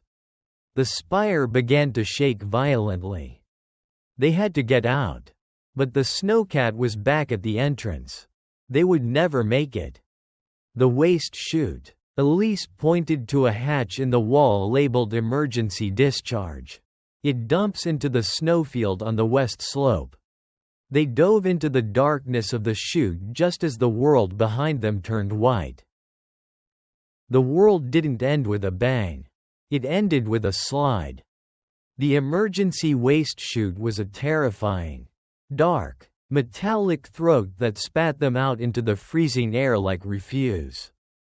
Laura, Hannah, and Elise tumbled onto the steep western slope of Mount Sinai just as the summit detonated. It wasn't a fire. It was a column of pure, blinding white light that pierced the heavens, turning the night sky into a blinding sheet of ionization. Lazar, the man who wanted to be a god, had become a star for one brief, violent second. Boom! The shockwave hit the mountain like a hammer from the sky. The peak of the spire disintegrated. Concrete, steel, and rock were vaporized instantly. The sound was so loud it didn't register as noise, it registered as pressure. A physical blow that tried to crush their internal organs. Cover! Elise screamed, tackling Laura and Hannah into a depression in the snow, behind a massive granite boulder the size of a truck. The avalanche started. The explosion had destabilized the entire snowpack on the western face. Millions of tons of snow, ice, and rock began to slide. It was a white tsunami, roaring down the mountain, swallowing everything in its path. Trees were snapped like toothpicks. Rocks were ground into dust. Laura curled around Hannah, burying her face in her daughter's neck, using her own body as a shield. She felt Elise's arm throw over her own back. 3 generations, huddled together against the wrath of the mountain. The world turned white. The noise was a physical weight, pressing the air out of their lungs. The ground shook violently, vibrating through their bones. Debris rained down, chunks of the laboratory, twisted metal, shattered glass, and the fine, gray dust of pulverized concrete. Laura squeezed her eyes shut and prayed, not for herself, but for the small, trembling body beneath her. And then, silence. Absolute, ringing silence, the kind of silence that hurts the ears. Laura gasped, sucking in air. It was dark. They were buried. Hannah? Laura whispered, panic rising in her chest, clawing at her throat. Hannah, answer me. I'm here, Mom. Hannah's voice came from beneath her, muffled but alive. I can't move. Elise? My leg. Elise groaned from somewhere to the left. I think the boulder shifted. But I'm breathing. We need to dig, now, before the air runs out. Laura pushed upward. The snow was packed tight, heavy as wet cement. She clawed at it with her good hand.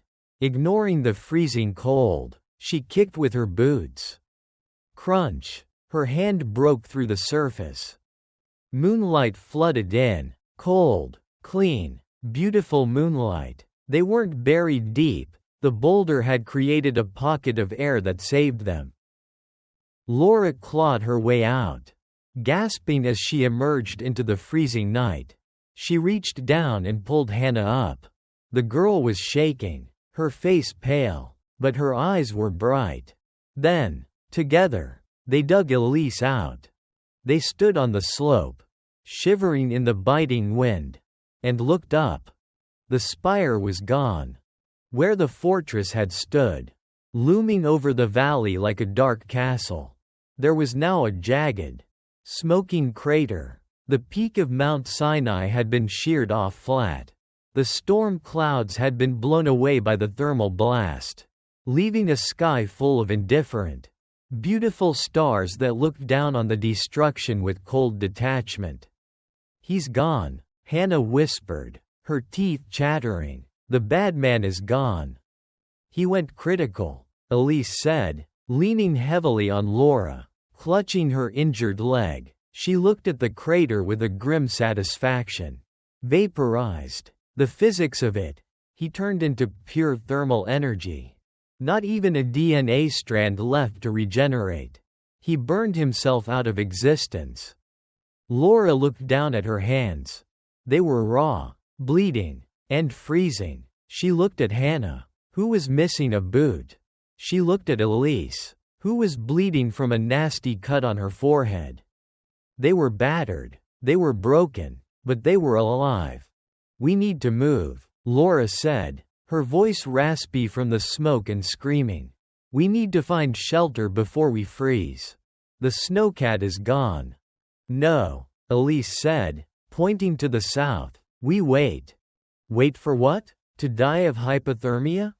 We wait for the cleanup crew. Laura followed her finger. On the horizon, approaching fast from the valley floor, was a formation of lights. The rhythmic thump-thump-thump of rotors cut through the thin mountain air, growing louder with every second.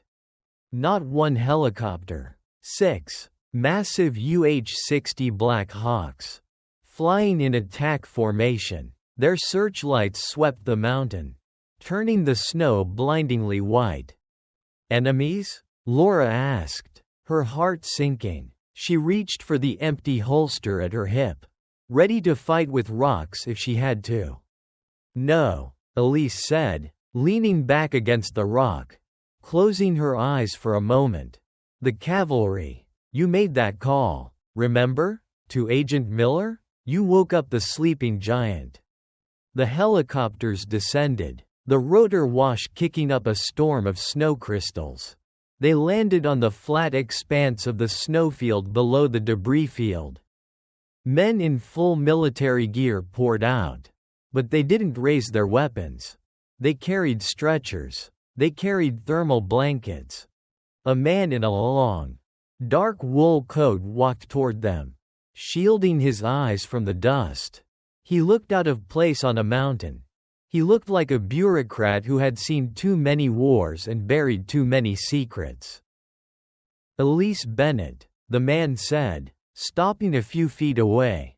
He didn't look surprised. He looked resigned. You're a hard woman to kill.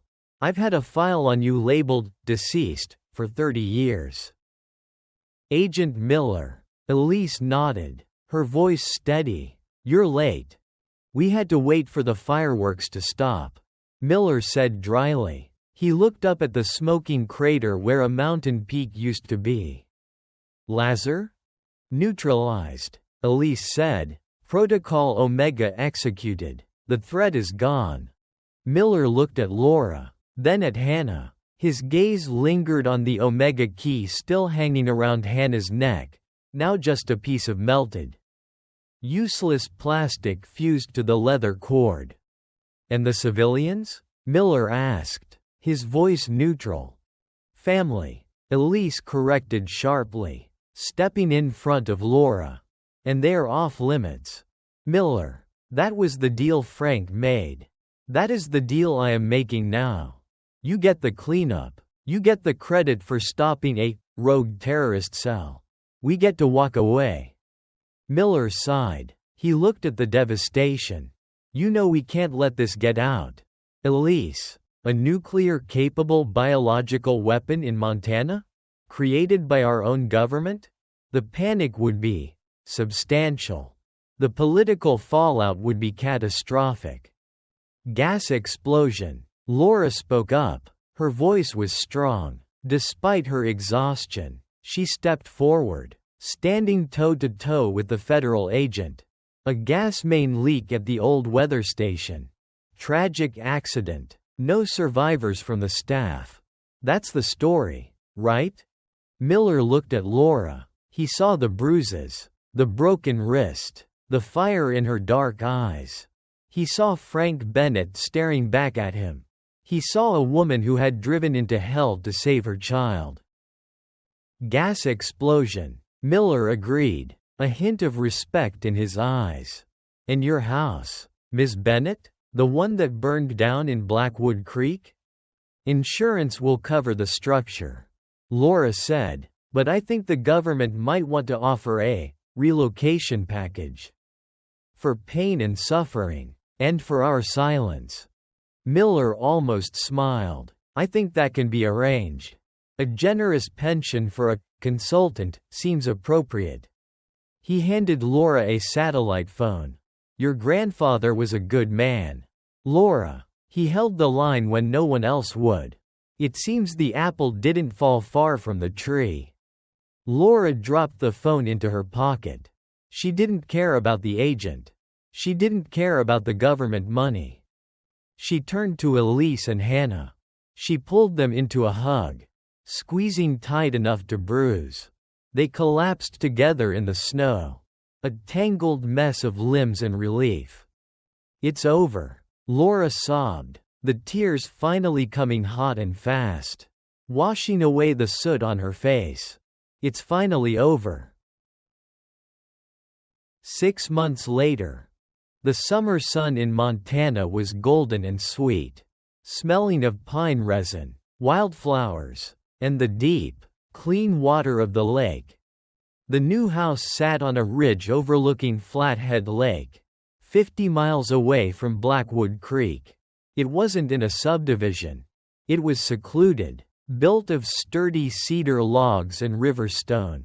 It had a wraparound porch, a heavy steel reinforced door, and a basement that was deeper, wider, and more secure than anyone needed to know. Laura stood on the porch, holding a mug of steaming coffee. Her wrist had healed, though it still ached when it rained, a permanent reminder of the long night. She leaned against the railing, watching the wind ripple through the tall grass. Down by the water, Hannah was running with a new puppy, a golden retriever named Tank. She was throwing a tennis ball, her laughter carrying up the hill. It was the best sound in the world. It was the sound of a childhood reclaimed. The screen door creaked open behind her. Elise stepped out. She walked with a slight limp, using a cane carved from hickory wood. Her hair was cut short now, a stylish silver pixie cut, no longer hidden in a severe braid. She wore jeans and a flannel shirt, looking less like a ghost and more like a mother. "Mail's here," Elise said, tossing a thick envelope onto the patio table. "Settlement check from the gas company. And a new identity packet for me." Laura ignored the money. "Did you talk to Miller?" Briefly. Elise sat down, resting her cane against the table. They finished scrubbing the spire. Concrete poured over the vents. They sealed the mountain. It's a tomb now. Lazar is history, a myth. Laura took a sip of coffee, the warmth spreading through her chest. "And us? Are we history?" Elise looked out at the shimmering lake. "We're ghosts, Laura. On paper, Elise Bennett died 30 years ago in a car crash. In reality, I'm just your eccentric aunt who moved in to help with Hannah." "Aunt Ellie." Laura smiled. "Aunt Ellie. I like it. Hannah likes it too." They sat in silence for a moment, listening to the wind in the trees. It was a peaceful sound. But Laura found herself scanning the tree line. Old habits died hard. She knew the perimeter sensors were active. She knew the hidden cameras were recording. "I miss it," Laura said suddenly, her voice quiet. "The action?" Elise raised an eyebrow. "Adrenaline withdrawal?" "No. The medal. The silver star. The dog tags. Frank's lighter." Laura sighed, looking down at her empty hands. They were all lost in the spire. Burnt to nothing when Lazar went critical. "I went through all that hell to get his medal back. To save his legacy. And I lost it anyway." Elise reached into her pocket. Her expression softened. "You know," she said softly, "Frank didn't care about the medal. Lori. He cared about what it stood for. Survival. Duty. Family. Metal melts. Memories don't." "I know. But it was him." "No," Elise said. "This is him." She pulled something out of her pocket and placed it on the wooden table. It wasn't the silver star. That was gone forever. It was an old, battered Zippo lighter. The chrome was scorched black. The hinge a little loose. The 1st Cavalry insignia barely visible through the soot. Laura gasped. She reached out, her fingers trembling. "How?" "I found it in the bunker," Elise said, "before we left in the snowcat. Frank must have left it there years ago when he set up the safe house. Or maybe things have a way of finding their way home." Laura picked up the lighter. The metal was cool and heavy in her hand. She remembered the smell of Frank's tobacco. She remembered him lighting birthday candles with this very lighter. She flipped the lid. Click. She struck the flint. A steady, Orange flame danced in the summer breeze. It held strong against the wind. "He's not gone," Elise said, putting a hand on Laura's shoulder. "He's right here. In you. In Hannah. In the way you fought for her. You didn't lose his legacy. Laura, you are his legacy." Laura closed the lighter. Clack. The sound was crisp and final. She looked down at the lake. Hannah had stopped playing and was waving at them.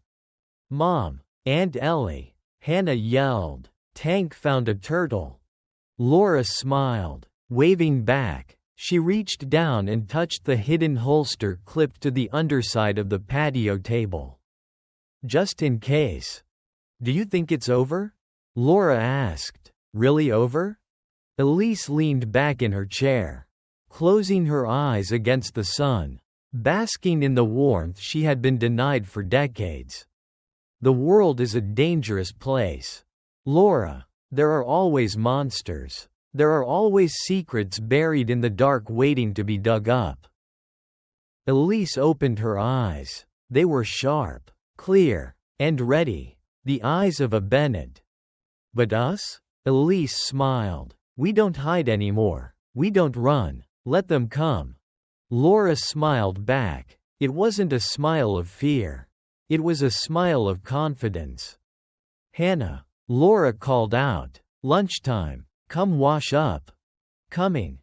Hannah ran up the hill, breathless and happy, the puppy bounding beside her.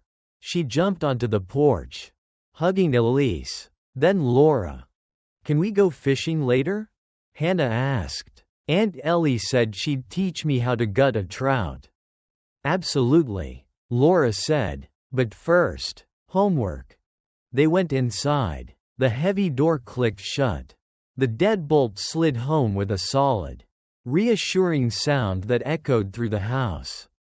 Outside, on the table, the old Zippo lighter sat in the sun, a legacy of ash, turned into a legacy of life. The wind blew through the pines, whispering old stories of soldiers and spies. But the house stood strong. And for the first time in a long time, everything was quiet.